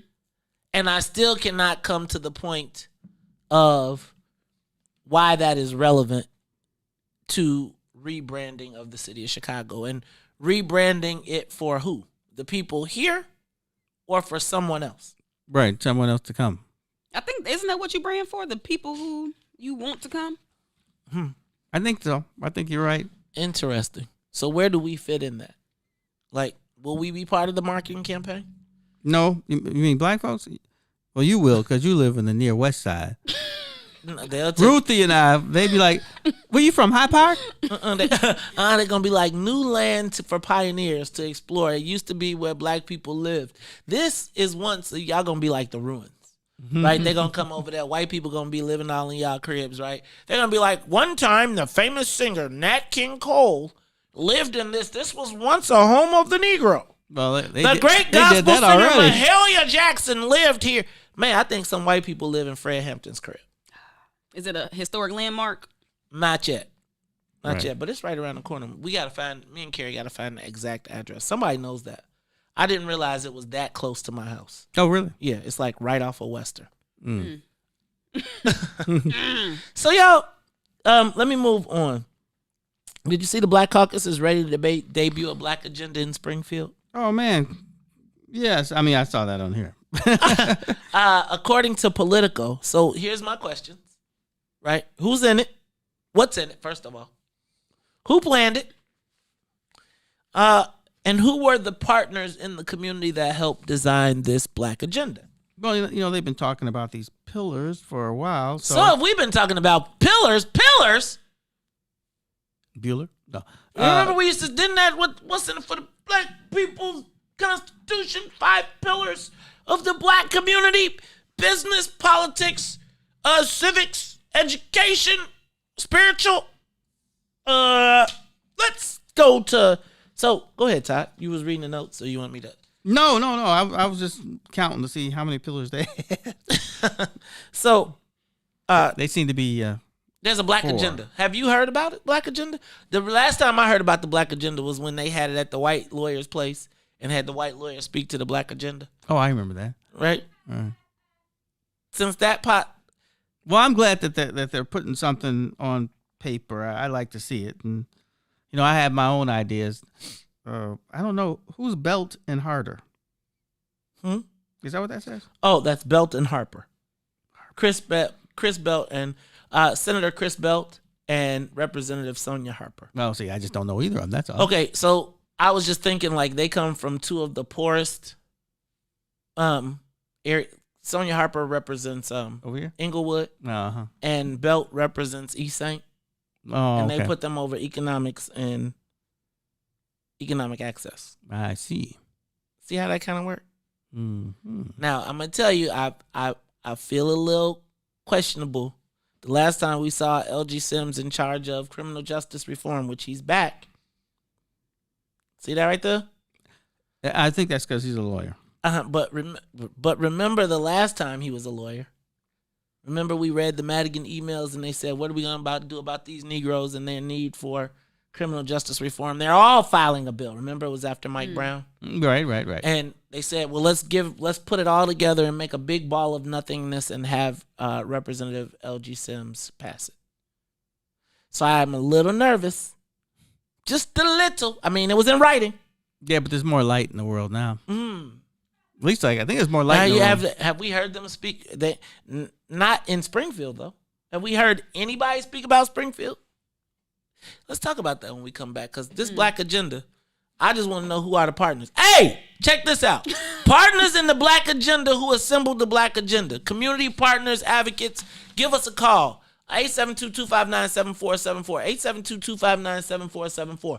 What is in the Black Caucus agenda? Have you been to the meetings? Have you been partnered in it? Tell us what we should expect. Is there anything that you want to make sure is included? We'll talk about it when we come back.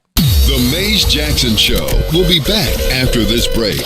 The Chicago Legal Network is the collaboration of attorneys that concentrate in many areas of the law most needed in Chicago neighborhoods. The CLN lawyers focus on personal injury, criminal defense, and other issues. The CLN lawyers all average over 20 years of legal experience and are dedicated to helping the Chicago community. The Chicago Legal Network is committed to developing black lawyers through mentorship and co-representation. So if you were injured in a car accident, slip and fall, or injured on the job, or you need assistance with criminal defense, including driving violations and DUI, check out ChicagoLegalNetwork.com for more information or call 773-912-3545. 773-912-3545. Mays Jackson. If you could make up a social media holiday, what would it be? Randy said National Don't Let No One Put You Down Day. No one. What you gonna do? So when they say something crazy, you slap them? Be like Mays said. Randy said a Jukathon Day. Man, we're about 60 years old. I be done had a heart. You gotta get your heart rate up. Okay, not that far. All right, Mario said my favorite one. My friends and I do what we call National Call Off from Work Day. As a business owner, I don't. You don't like that, yeah? I don't like that. Because I'm the boss of this family. We got Marcus Garvey Day from Remy too. Oh, Marcus Garvey Day. All right, what will we do on Marcus Garvey Day? Call off from work. I'm going to need you to go ahead and come in tomorrow. That would be great. Okay? Yeah, right. Every black holiday has something to do with calling off from work. You're cool. I'm out. How about National Join a Positive Black Organization Day? Because I don't want to be recruited. I don't want to be recruited and the brothers be like, thank you. Thank you. How about National Tell White People the Truth Day? Tell them how you really feel. You can't handle the truth. Why don't we call that National Black People Get Locked Up Day? I'm going to tell them there's an African American man threatening my life. Hello. The most dangerous show in the morning. WIFTBPM. I think that the black community is starting to realize the mayor may not necessarily be an ally just because she is black. Live from What's in It for the Black Media Studio. Our representatives don't necessarily get a pass just because they're black. We've got a challenge in the black part of Chicago of holding black politicians accountable. You're listening to The Mays Jackson Show. This is Chicago, so I understand the Chicago way. I ask every day what's in it for the black people. With Mays Jackson. Come on, y'all.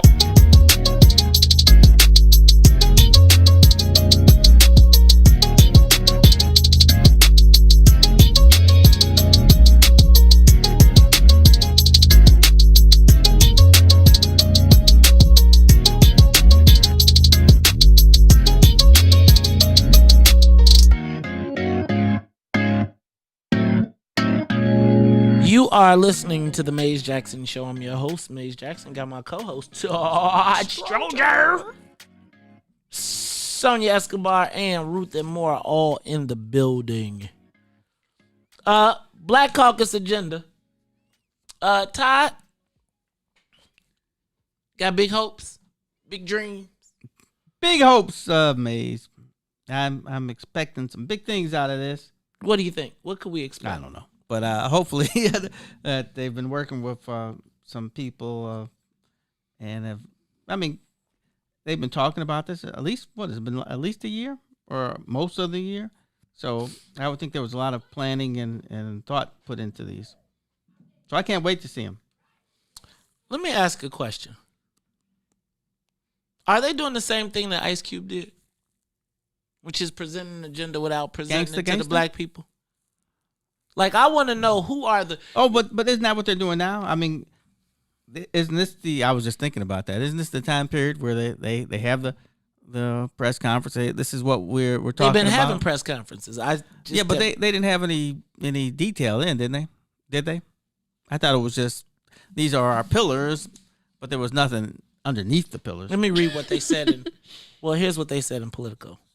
The Illinois Legislative Joint Black Caucus is on track to present a sweeping omnibus bill next month meant to address racial inequities on a suite of topics: health, education, economic access, and criminal justice reform. We'll be ready, Senate Majority Leader Kimberly Lightford told Playbook. Lightford, who heads the Joint Caucus, says lawmakers have put in countless hours all summer and into fall talking to experts, gathering data, and pulling together information for the measure. Lawmakers have had virtual meetings almost every day, many open to the public, and are on track to introduce the legislation when the General Assembly meets for their veto session November 17, she said. Some of the research turned up proposals that have already become law, but effectively ignored or overlooked, such as a measure to establish equity and inclusion in the state's procurement process. Many of the issues in the omnibus bill are the same problems that come back year after year but are never addressed, said Lightford in the interview. The package dovetails with some of the criminal justice reform proposals Governor J.B. Pritzker has proposed, ideas he had in the works back in January before COVID-19 enveloped the state and before the killing of George Floyd made criminal justice reform a national agenda item. Pritzker, House Speaker Michael Madigan, and Senate President Don Harmon have all expressed support for the Black Caucus's efforts. Now everyone is waiting to pore over the details. We know that each pillar of the omnibus is being represented by a specific lawmakers. Senator L.G. Sims Jr. and Rep. Justin Slaughter are carrying the criminal justice reform, violence reduction, and police accountability legislation in their respective chambers. Look for the bill to call for ending chokeholds, revising the use of deadly force, and extending officer training. Pretty innocuous for me. Let's see. Ending chokeholds, revising the use of deadly force, and extending officer training. Lightford and Carol Emmons and Rep. Carol Emmons are carrying the education and workforce development portion of the package. Senator Christopher Belt and Rep. Sonia Harper will carry the economic access, equity, and opportunity legislation. There goes that word, equity, which addresses affordable housing, land use, entrepreneurship, business development, banking, and environmental justice. And Senator Maddie Hunter and Rep. Camille Lilly are carrying the health care and human services legislation. Not every piece of legislation has a price tag. We're looking at costs, and we'll be ready with that on November 17th, acknowledging that in some cases it's a matter of changing how things are done. In terms of education, for example, it means check this out. In terms of education, it means doing a better job of analyzing data. There are layers and layers and layers, so no coordination between entities, said, ticking off federal, state, and advocate agencies that each have different standards and don't always work together. In other cases, it's about better data collection, said Lightford, pointing to, for education, it means doing a better job of analyzing data. That was for education. In other cases, it's about better data collection, said Lightford, pointing to research that shows statistics unchanged from 20.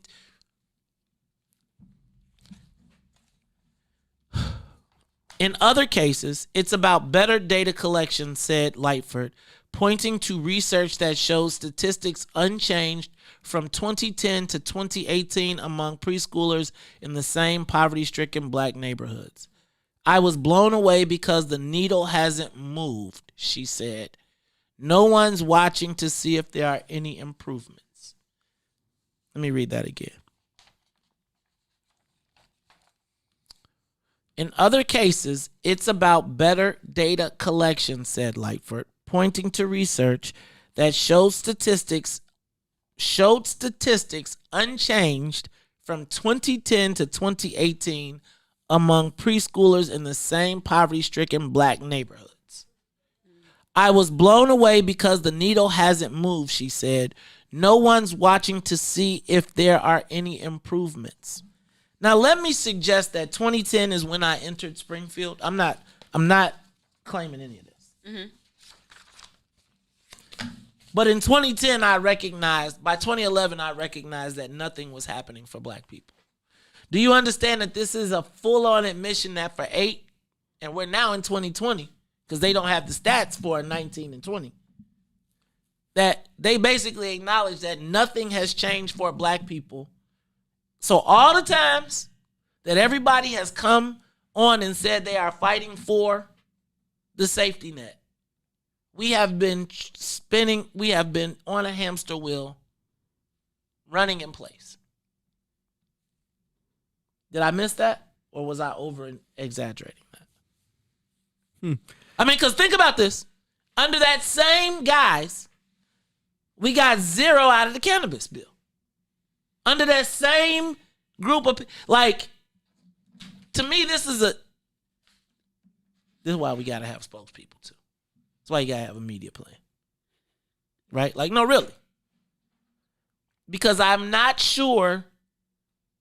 Fortunately, not many people will read this. Right? It's really only political insiders. Mm-hmm. But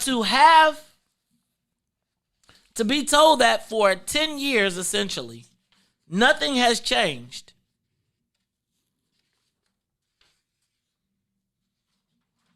And is it shocking, or is it just the admission of it? It's like, dang. No, I think it really highlights the bubble of Springfield, where the black elected officials have been catered to and pampered to by white boys. Think about this. This is 2018. In 2019, they passed cannabis, in which it became white. They're making $60 to $100 million a month. So even after, so they're gonna and can I say that they said that part of what they want to do in giving out these new licenses is to collect better data, so they can figure out how to do it right.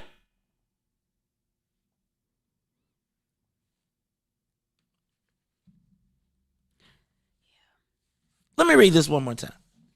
Let me just read it to you. Read it slower. Okay. In other cases.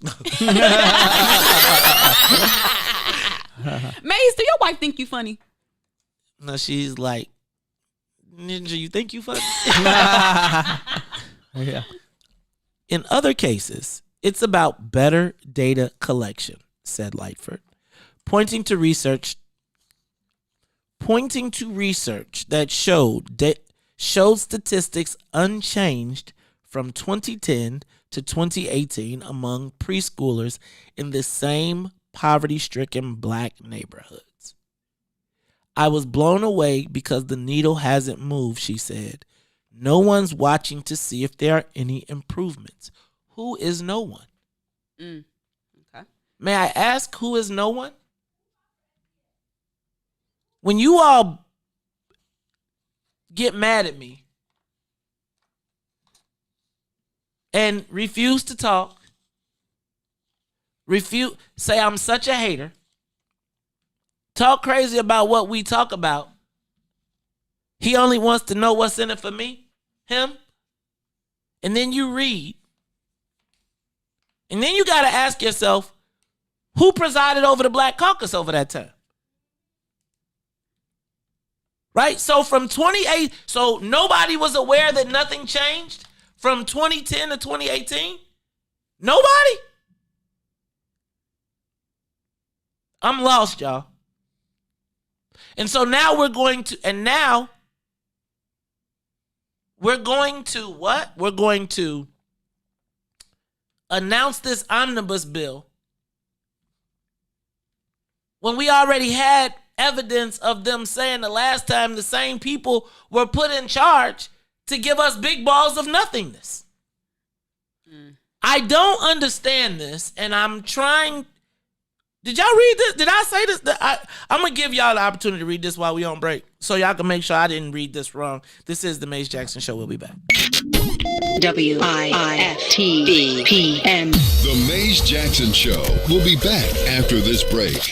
AM 1570, WBGX Harvey, Chicago. The Chicago Legal Network is the collaboration of attorneys that concentrate in many areas of the law most needed in Chicago neighborhoods. The CLN lawyers focus on personal injury, criminal defense, and other issues. The CLN lawyers all average over 20 years of legal experience and are dedicated to helping the Chicago community. The Chicago Legal Network is committed to developing black lawyers through mentorship and co-representation. So if you were injured in a car accident, slip and fall, or injured on the job, or you need assistance with criminal defense, including driving violations and DUI, check out ChicagoLegalNetwork.com for more information or call 773-912-3545. 773-912-3545. Are you curious to explore the intellectual currents that channel our thoughts and frame our reality? Have you ever meditated for relaxation and accidentally discovered the universe in the process? These matters and many more you may never have even thought of will be yours to explore as you come with me into Muwakil's world. Every Monday, Wednesday, and Friday from 11 to 1. Right here on What's in It for the Black People Media. Biggest threat to Illinois citizens from Washington is health care costs and policies. Senior citizens have their Social Security reduced from Medicaid.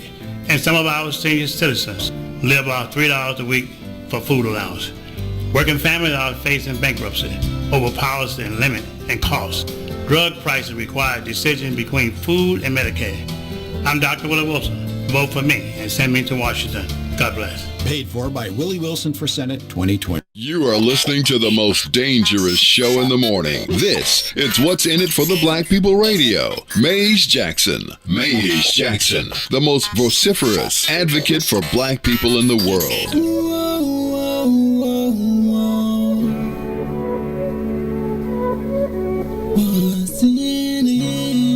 What's in it for the black people? Cause economically we are not equal.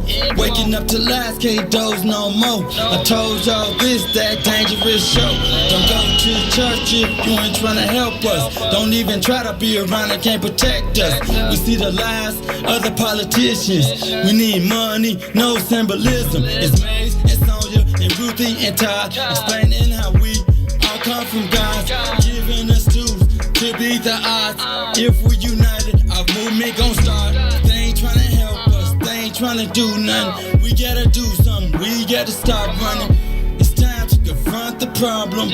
Really, you expect your oppressor to solve us. What's in it for the black people?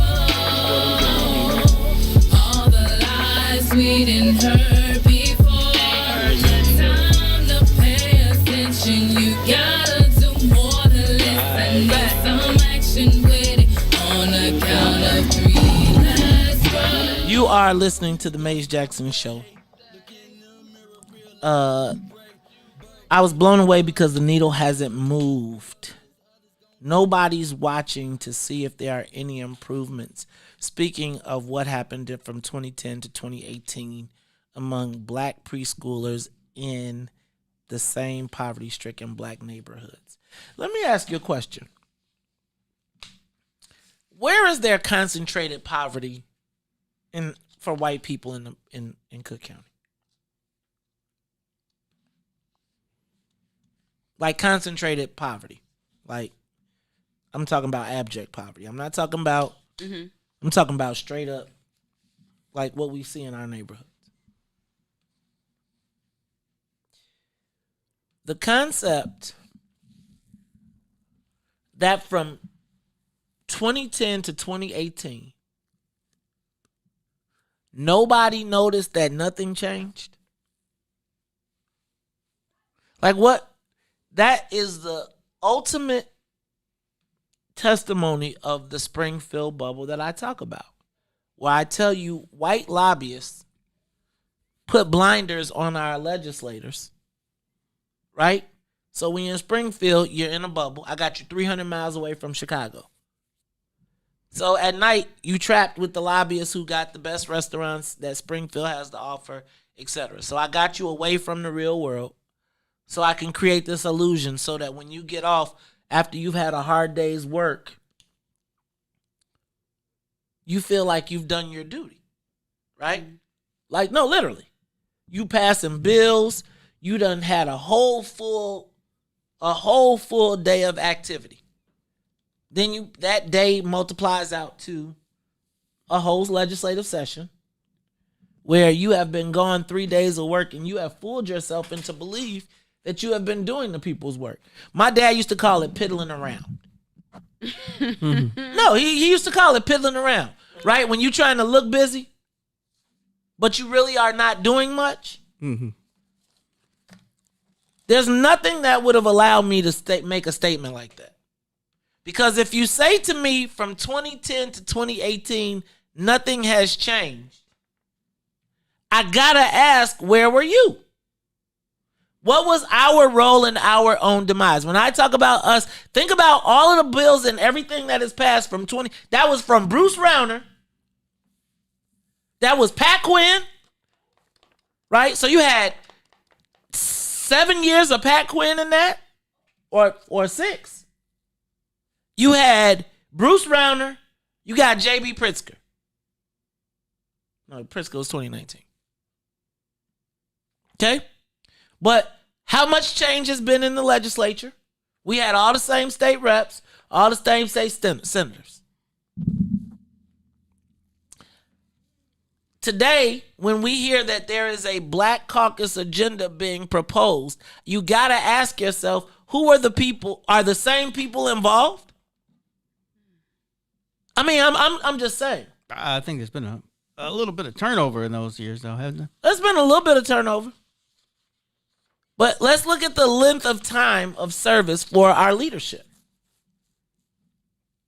So if we can't expect incremental change over 8, realize this is them telling us that over 8 years, and we saw what happened with cannabis. Right? Yes. That happened in the 2 years since. And we see that we got nothing. And even in the outcome of nothingness, they are telling us they want to do what? Analyze the data. Did we not hear Choi say she wanted to analyze the data from this to see what we did wrong? I would argue that they are planning to do it wrong. What? How can... If we've collected the data, then it means that somebody said there's a problem that we need to monitor. Yes? No? Some point there was a disparity study. Remember when I told y'all about Chicago State? Do y'all remember the Chicago State story? So in 2014, I saw the disparity study from Chicago State. It was all the colleges and everybody in Illinois. I'm going to find it and post it again. Yeah, that's pretty important. Chicago State had an operating budget of $81 million annually.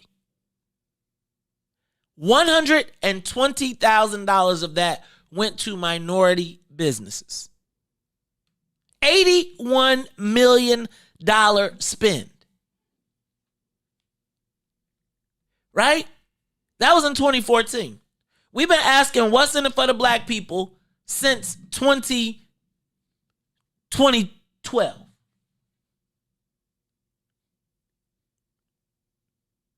We have been laughed at, ridiculed, denigrated, called a sellout, called a tool for everybody. And here you have, in the words of the chairman of the Black Caucus, that for 10 years, 8 years, nothing happened. How many selfies have you taken in that time? How many ooh, my presidents have you had in that time?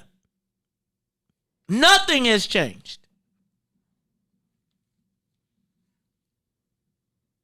Now, they're going to walk amongst us. So hopefully this puts in perspective my concern about taking 2 out of 5. When we toss Black people, if nothing has changed, and the conversation is Black women are, I remember when I said they held Black women up as a shield? Mm-hmm.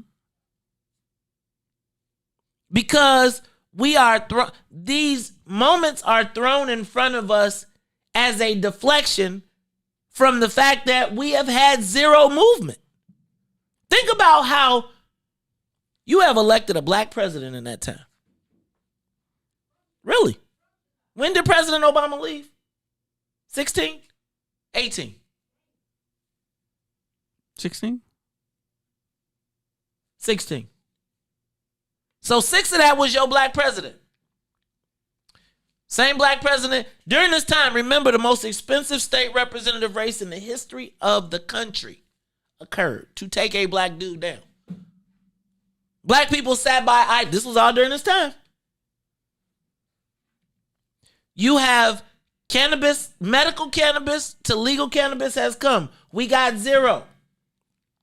We look at the healthcare industry. They're closing Mercy Hospital right now. Right now.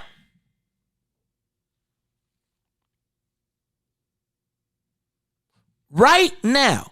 Now, I'm going to tell you that all of these people, if you were to ask them, how do they respond to that? They would tick off what? When I asked you, think about this. I have asked you on numerous occasions, name to me the most significant black accomplishment in the last 10 years. First, I started with 20. We couldn't get there. I said, okay, let's do 10. You couldn't come up with nothing. It's in writing. They said it.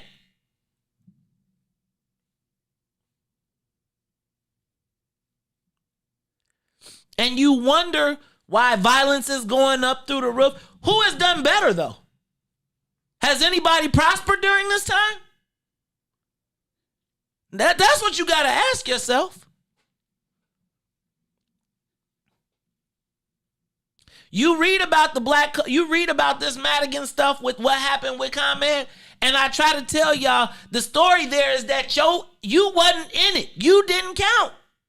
And all these white folks have to do is pacify 20 Negroes, 20 black people who feel very good and confident about passing large groups of nothingness. Remember, we got Madigan and Mike McLean we got Mike McLean and Tim Mapes talking about these Negroes want criminal justice reform. They got bills coming over. What we're going to do is we're going to pile them up and we're going to give them to LG Sims and we'll pass a bunch of nothing.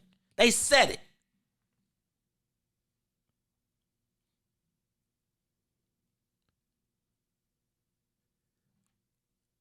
We have watched as they have presided over the legislation of black demise.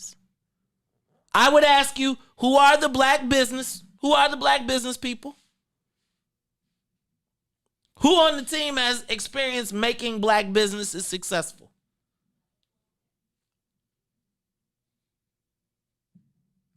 Y'all quiet. No, I'm just letting you talk. Yeah, generally when you go, just let you go. Just get it on out, okay, Maze. Get it out. I'm through. But you know what, Maze? That's what makes me feel like, okay, I got a glimmer of hope for this budget, because let's just blow the lid off the whole thing. But that's the city. That's not the state. But I think Chicago is really is got a huge influence over the state. No, not like that. But it's so much. Yes, it does. So much so that they want to annex it. No, it doesn't. I actually been there. No, they try to. You're right. They do have influence in the sense that the mayor can call the city delegation and kind of make them go the way that she wants. But that's for Chicago issues. The rest of the state, they don't care what the mayor says. You really think so? Oh, yeah. Yes. The rest of the state, matter of fact, they get some joy in sticking it to Chicago. That's what I'm saying. That's what even downstate Democrats get some joy in sticking it. They feel like Chicago get too much. Right. They do. But I think when it comes to a larger vote, right, I think white folks vote with white folks, right? They gon' vote. And when it comes to our issues, the white folks have an out. Yes. The black folks never have an out. You are Democrats, so you got to vote on the Democratic issues. That's why we can allow remdesivir not to make it to the black people, but the white hospitals get all the money. Yo, I am. Think about can you imagine 8 years of no progress admitted? Sadly, Maze, yes. I think me and Todd sitting here just, letting you talk because we ain't shocked by none of this stuff. Why though? Why is this acceptable? Like I want more for us. Like I do, and I don't understand. There is not enough dinners at Erie Cafe, at Gibson's, at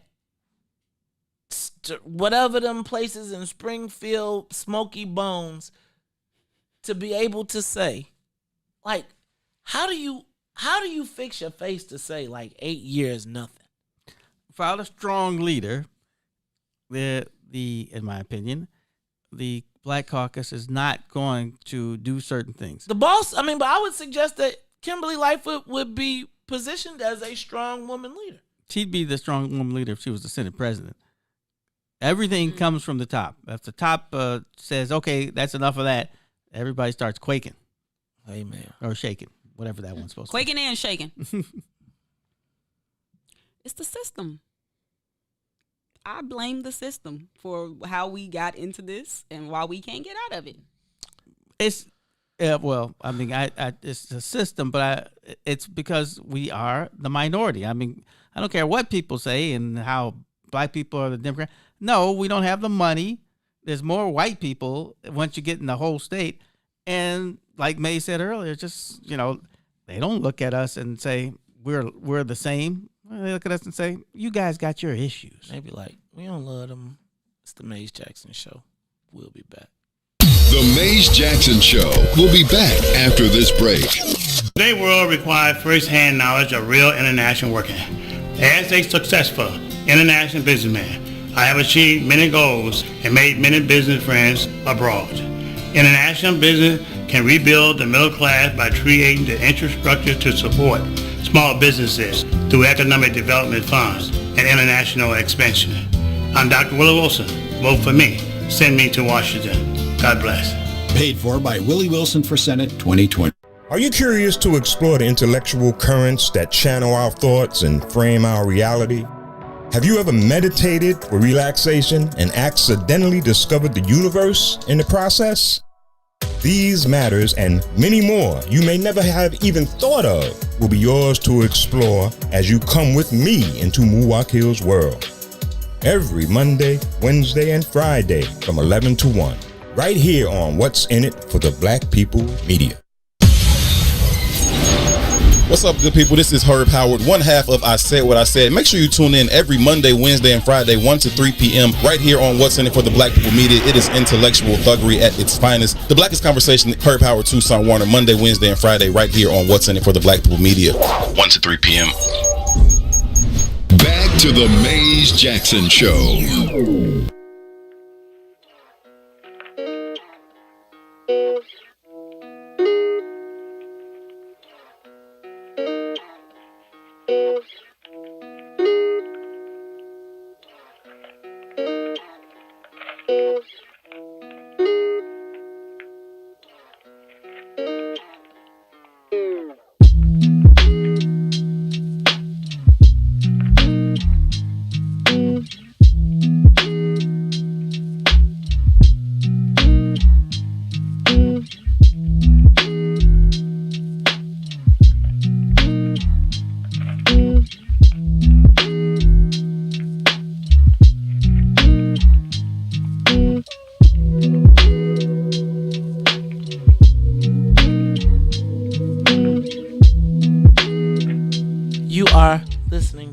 Jackson Show. I'm your host, Maze Jackson.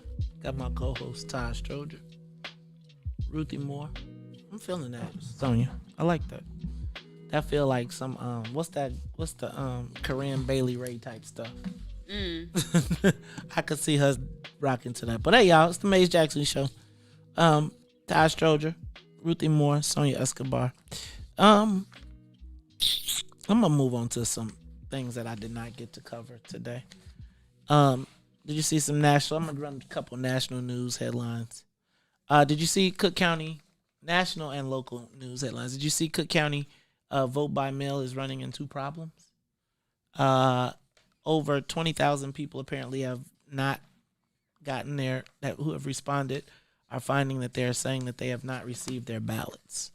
their vote by mail ballots. What I would hate to see happen here is that Illinois be a case for the Supreme Court to review. Right? So, like, apparently there's a challenge with sending out registered voters' ballots with the right information and being able to verify them. Some people have requested vote by mail ballots and still have not received them. And some people have returned them and still show it's not received. So there's a small panic being created. I don't want to panic anybody. You know, all I think about with all of these things, though, is the appointment of Amy Coney Barrett and the Supreme Court a dominant Supreme Court, like where there is no wiggle room. Right. So Justice Roberts can't bring it back. Right. And these cases,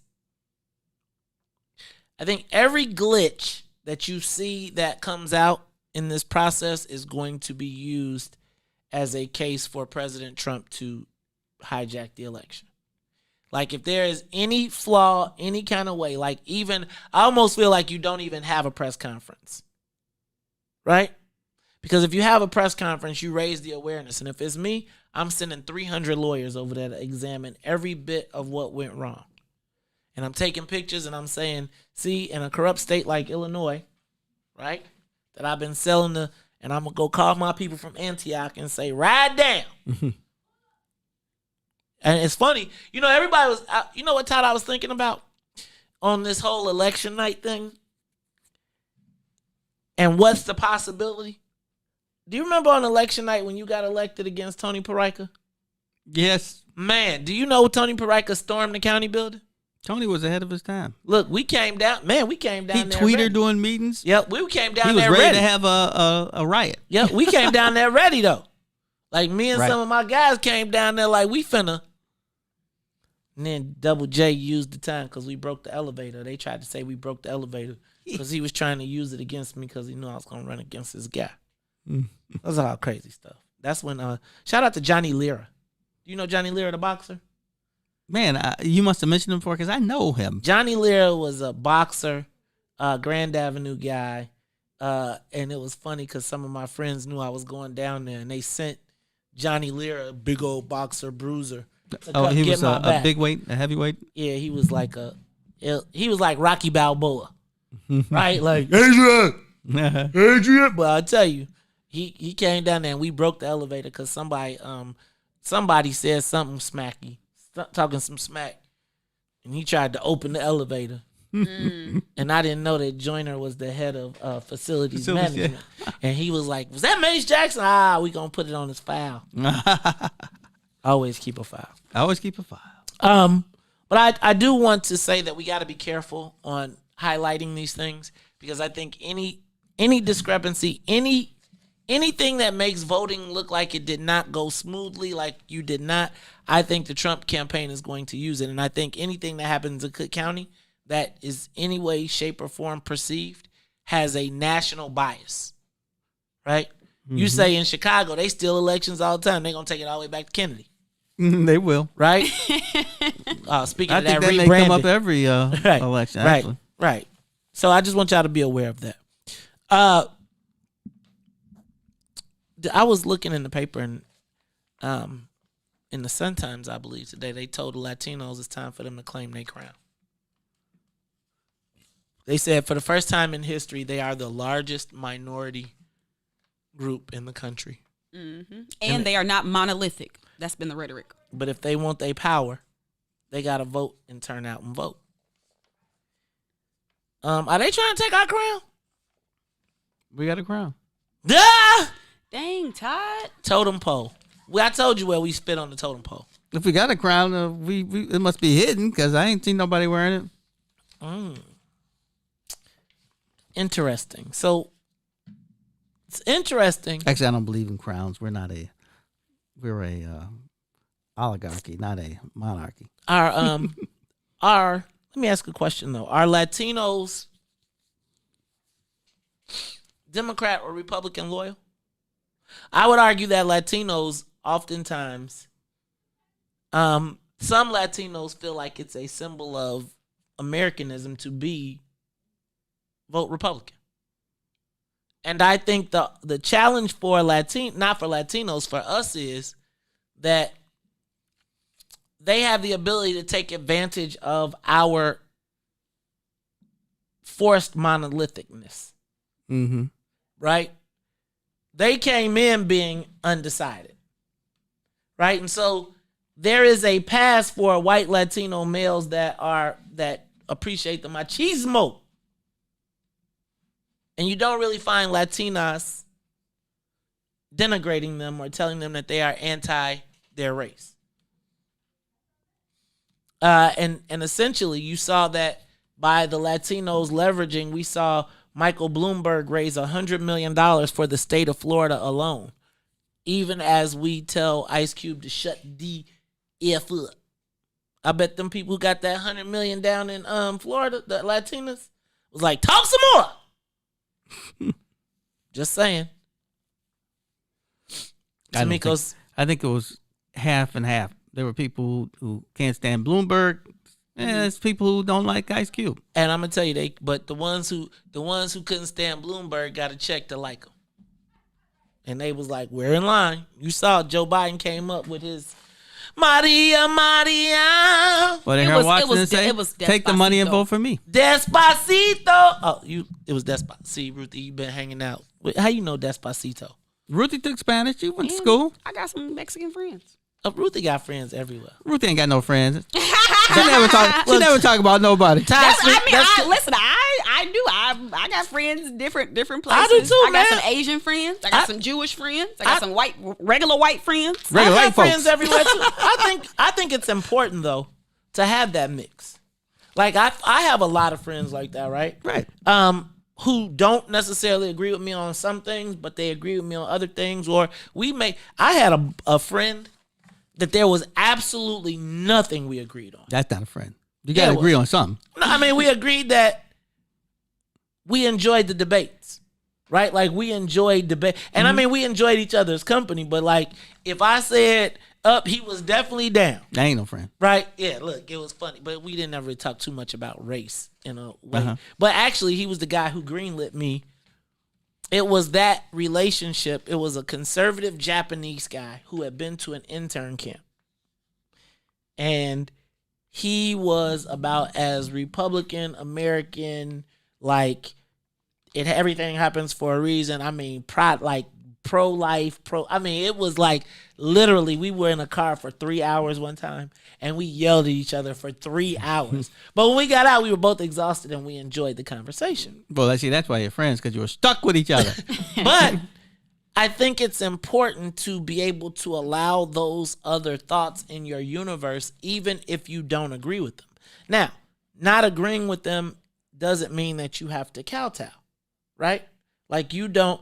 So yesterday, it's funny I'm saying this because I was in the New Yorker yesterday. They interviewed me about Todd Ricketts and my relationship with Todd Ricketts.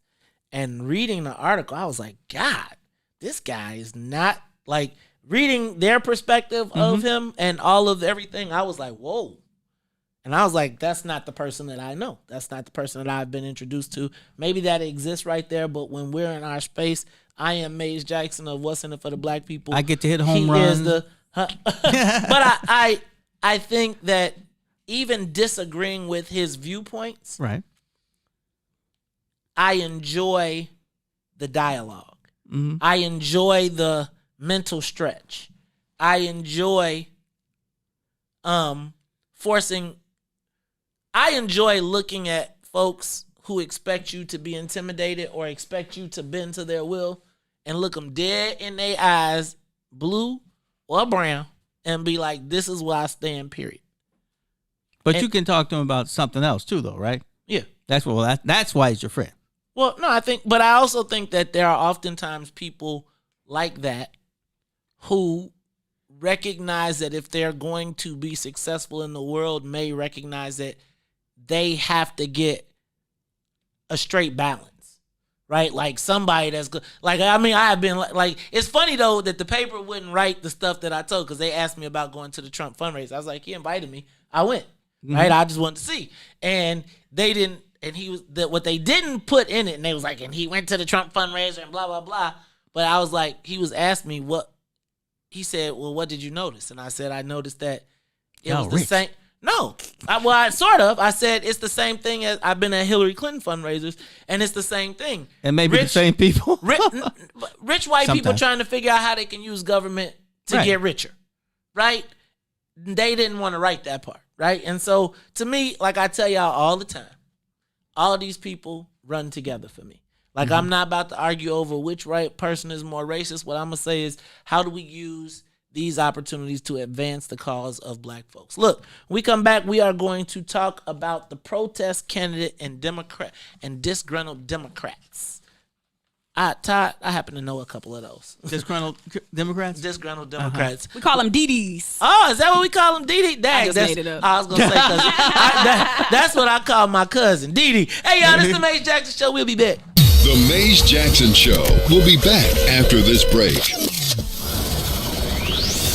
Shop at Black-owned and operated Solo Beauty, where you are appreciated and respected. Located at 8158 South Cottage Grove, Solo Beauty can supply all of your black hair care needs. Solo Beauty is open from 11 a.m. to 8 p.m., Tuesday through Saturday. What's up, good people? Make sure you ascend into Muwakil's world every Monday, Wednesday, and Friday, 11 a.m. to 1 p.m. with Salim Muwakil, a.k.a. the Black Forrest Gump, right here on What's in It for the Black People Media. Hi, I'm Dr. Willie Wilson. People in Illinois have been crying out for justice, equality, and fairness from their government for years. And it keeps getting worse. Unfair taxes, laws that unjustly imprison nonviolent offenders. The rich get richer, and the everyday people suffer. It's time for a change, and with your help, I'm here to do it. I'm asking for your support as I run for U.S. Senator in 2020. Paid for by Willie Wilson for Senate 2020. Mays Jackson. If you could make up a social media holiday, what would it be? Randy said National Don't Let No One Put You Down Day. No one. What you gonna do? So when they say something crazy, you slap them? Be like May said. Remy said a Jukathon Day. Man, we're about 60 years old. I done had a heart attack. You gotta get your heart rate up. Okay, not that far. All right, Mario said my favorite one. My friends and I do what we call National Call Off from Work Day. As a business owner, I don't. You don't like that, yeah? I don't like that. Because I'm the boss of this family. We got Marcus Garvey Day from Remy too. Oh, Marcus Garvey Day. All right, what will we do on Marcus Garvey Day? Call off from work. I'm going to need you to go ahead and come in tomorrow. That would be great. Okay? Yeah, right.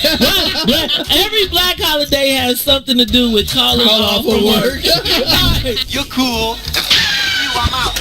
About National Join a Positive Black Organization Day, because I don't want to be recruited. I don't want to be recruited and the brothers be like, thank you. Thank you. How about National Tell White People the Truth Day? Tell them how you really feel. You can't handle the truth. Why don't we call that National Black People Get Locked Up Day? I'm going to tell them there's an African American man threatening my life. Hello. The most dangerous show in the morning. Boys, step aside. The Radio Rookie is in the building. The Book of Dawn, Monday through Friday, 9 a.m. to 11 a.m. on What's in It for the Black People Media. Back to the Mays Jackson Show.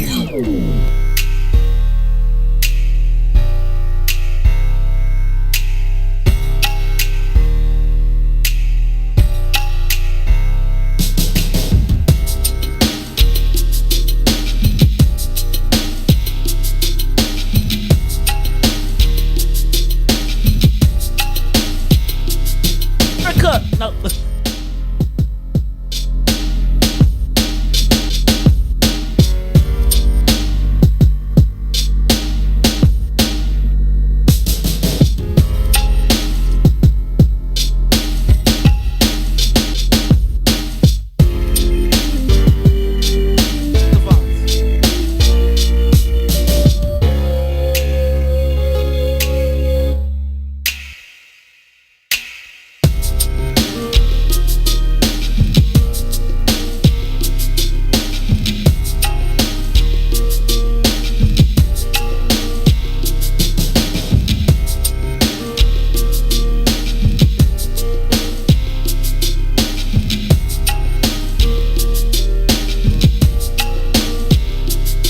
This is the Mays Jackson Show. I'm your host, Mays Jackson. Got my co-hosts, Stroger, Ruthie Moore, Sonia Escobar.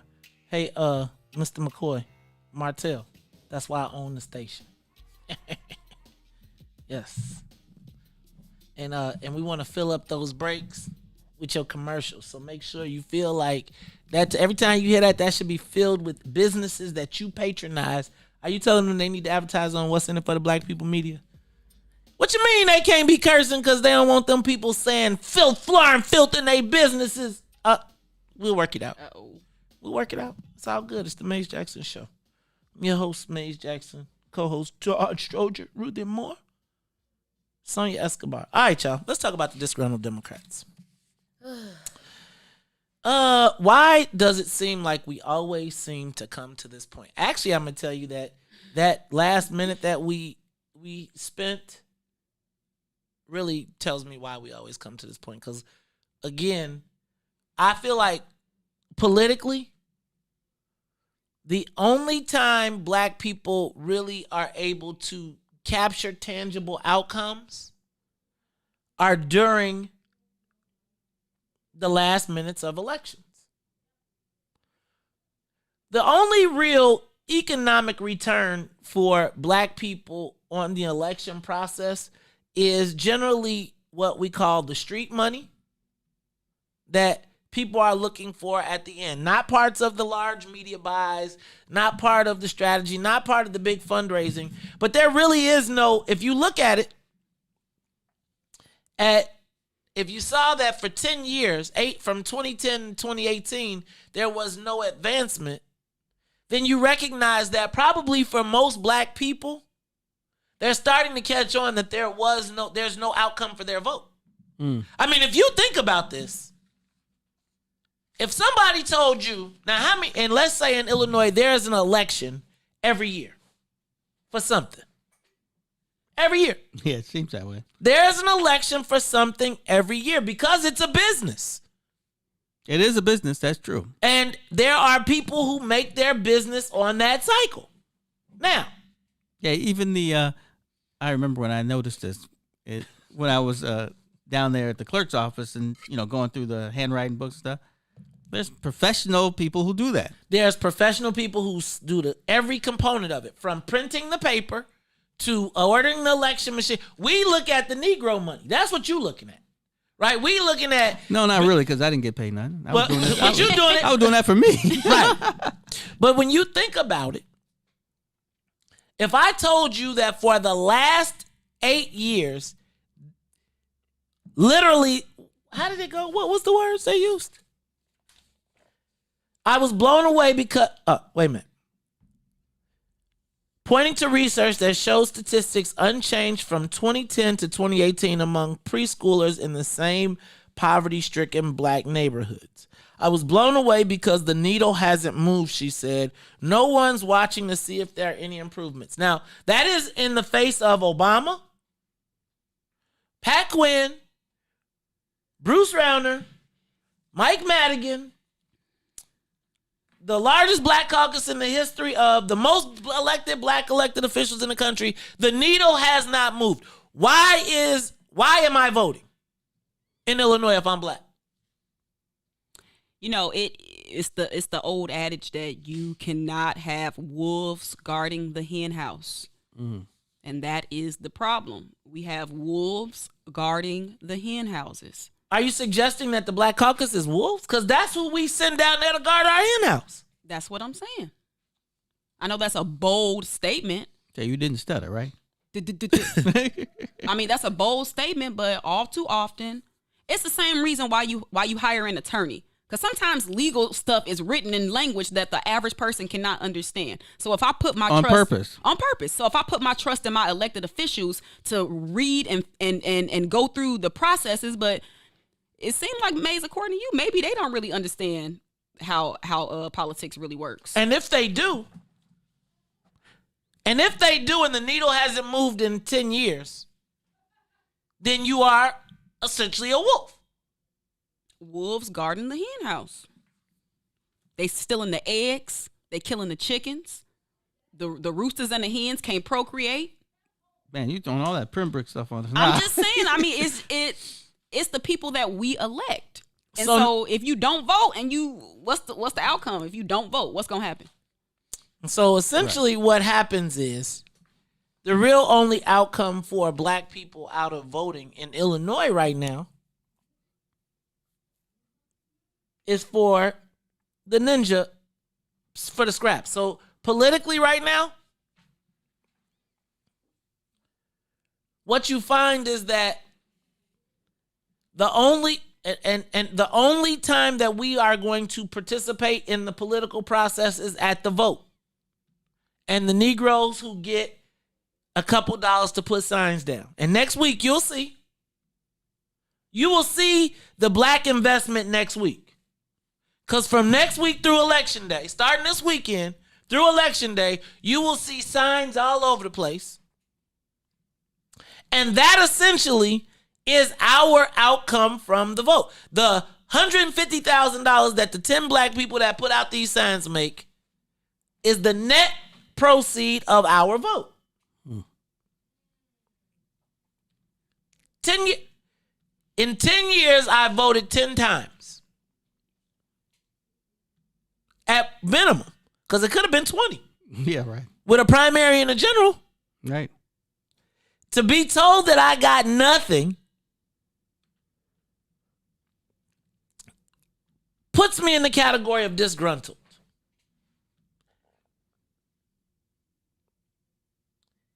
Now, I'm going to move this to where we sit now.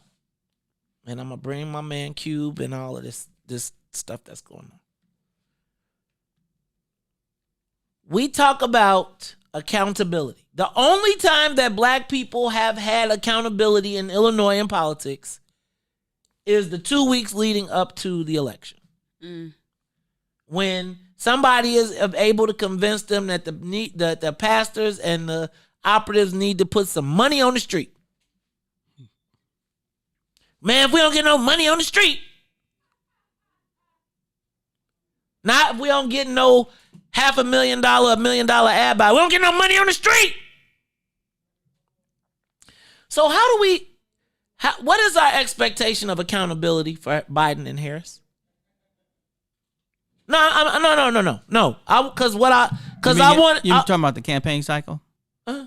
I want to know. Give me an example of holding someone accountable, and what does it look like? Because accountability is like when people say, "I take full responsibility." What does that mean? Give me a tangible example of accountability for black disrespect in the last 10 years. And I want you to frame it from the fact that our caucus has told us that the needle has not moved. Last in all 16 economic indicators. 16. Not 15 of the 16, all 16. Give me an example of us holding people accountable. And how do we plan to hold Joe Biden and Kamala Harris accountable after the election? I'm not tripping. I want all the people that call everybody stupid, that say just vote. And I would bet you if you took that study to every state and you asked, how has the needle moved for black people? I bet you the answer would be serious. Where do you know black people doing well except for Houston? Well, Texas. I mean, where have you heard black people saying life is good? We out here struggling. Triage.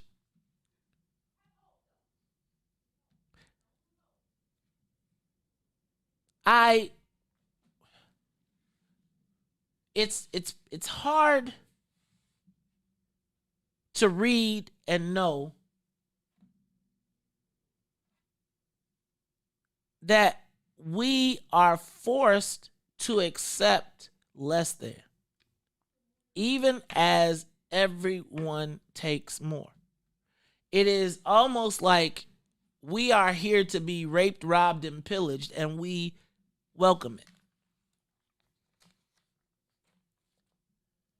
I mean, I just want y'all to think about the fact that we have praised, like, in the face of all of this, they're going to come to us after giving us 0 on cannabis and come back and package. Did you find any substance in this? Like, I mean, we saw more studies. Yeah. I don't know how.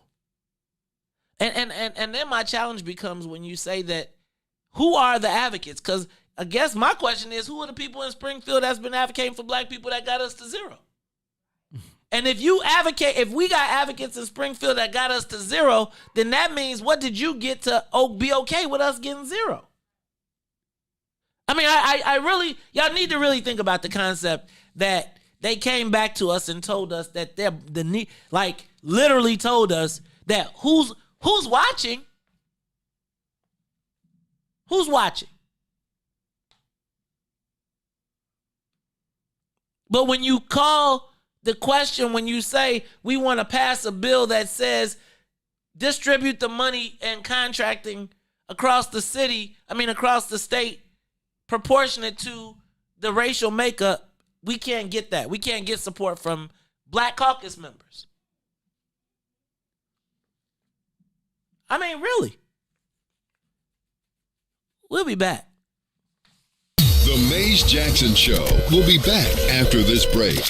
The Chicago Legal Network is the collaboration of attorneys that concentrate in many areas of the law most needed in Chicago neighborhoods. The CLN lawyers focus on personal injury, criminal defense, and other issues. The CLN lawyers all average over 20 years of legal experience and are dedicated to helping the Chicago community. The Chicago Legal Network is committed to developing black lawyers through mentorship and co-representation. So if you were injured in a car accident, slip and fall, or injured on the job, or you need assistance with criminal defense, including driving violations and DUI, check out chicagolegalnetwork.com for more information, or call 773-912-3545. 773-912-3545. AM 1570 WBGX Harvey, Chicago. WIIFTV PM. Back to the Mays Jackson Show.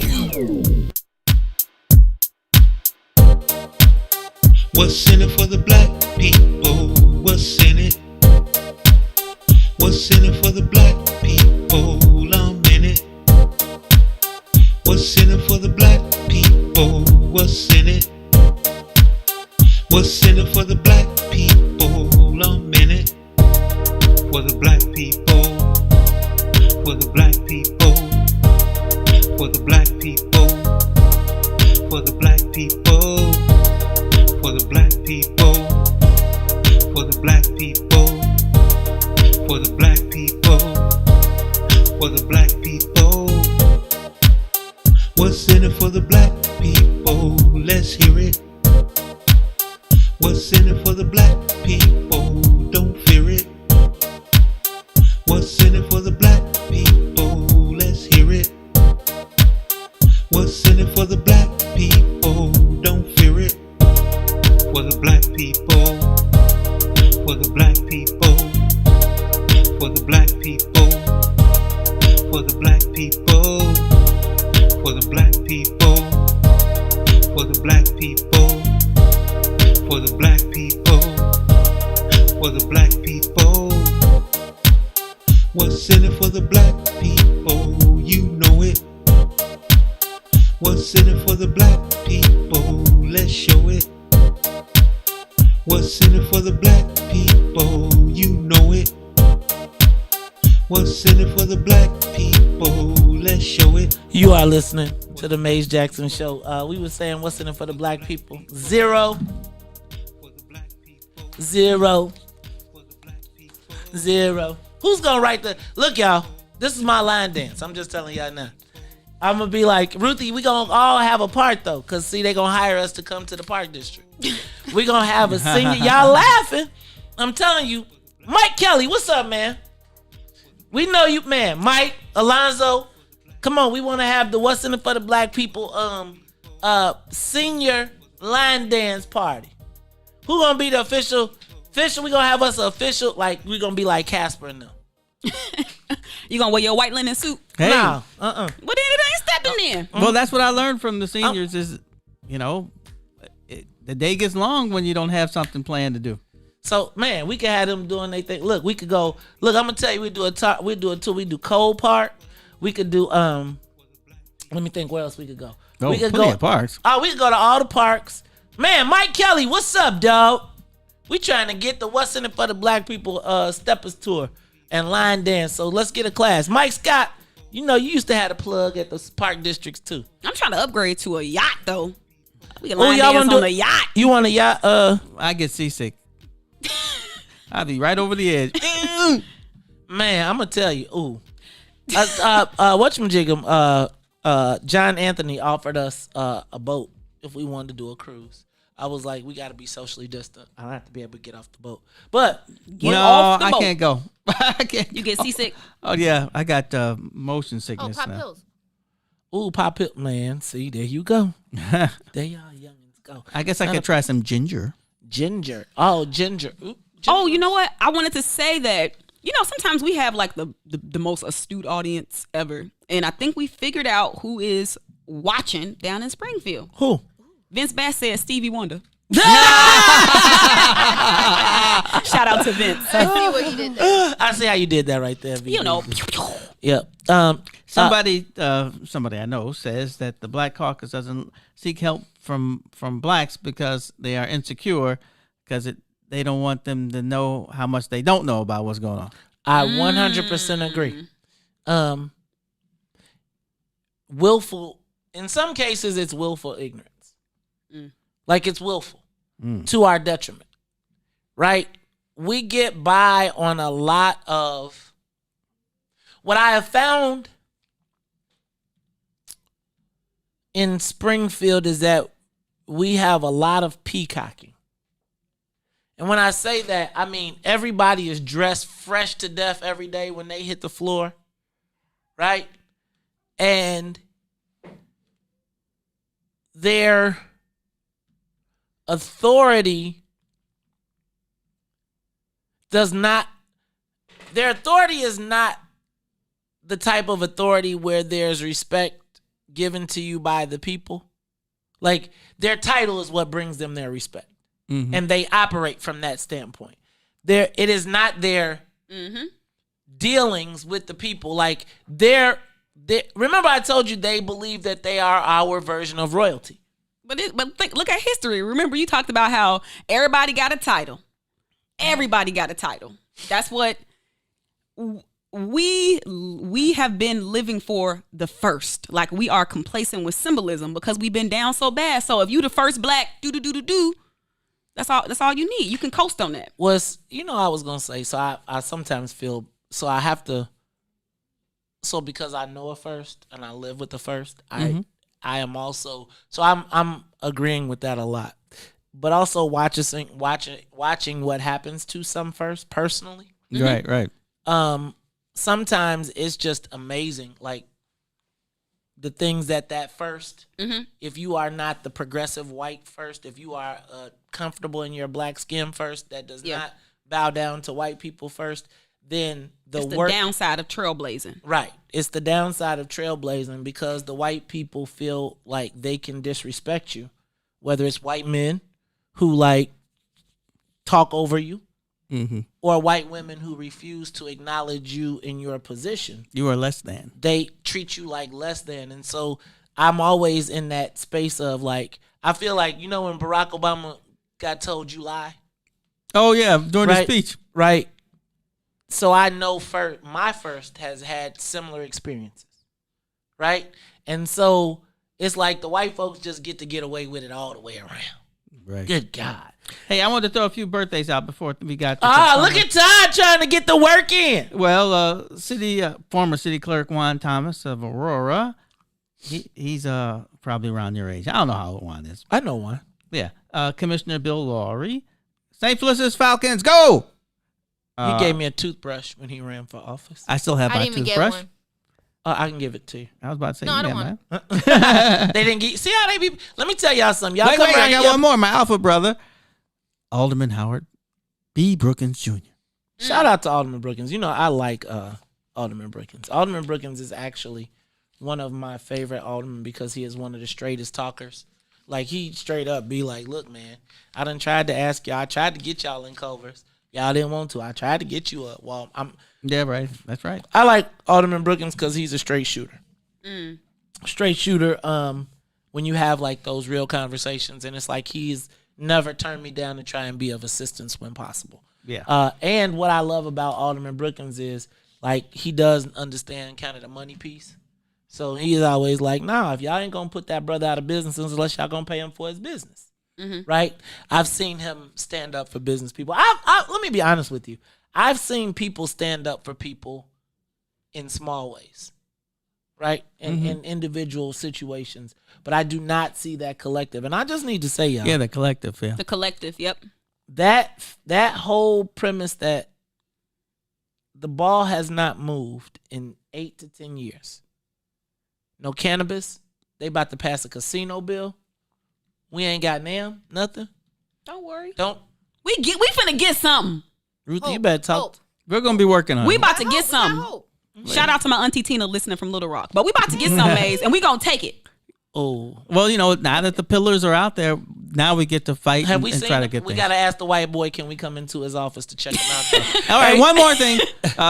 In my high school years, it was all about baseball. So last week, Whitey Ford and Joe Morgan died. Whitey Ford, was he black? No, he was white. He was definitely white. Whitey. You know any black people named Whitey? No. Yes, they are. They probably, you just don't know. They passing. They just Whitey. Oh, but they, you know, it's this. Well, let me stop. I'm gonna start naming some people. What's Whitey. in it for the black people? Let's do it. Hey, y'all, this is the Maze Jackson Show. So for Todd Stroger, for Miss Ruthie Moore, for Sonia Escobar, I am the host of the Maze Jackson Show, asking every single day, what's in it for the black people? And if you don't like it, you can still tell them. Maze said, we out of here. Peace. WIFTBPM.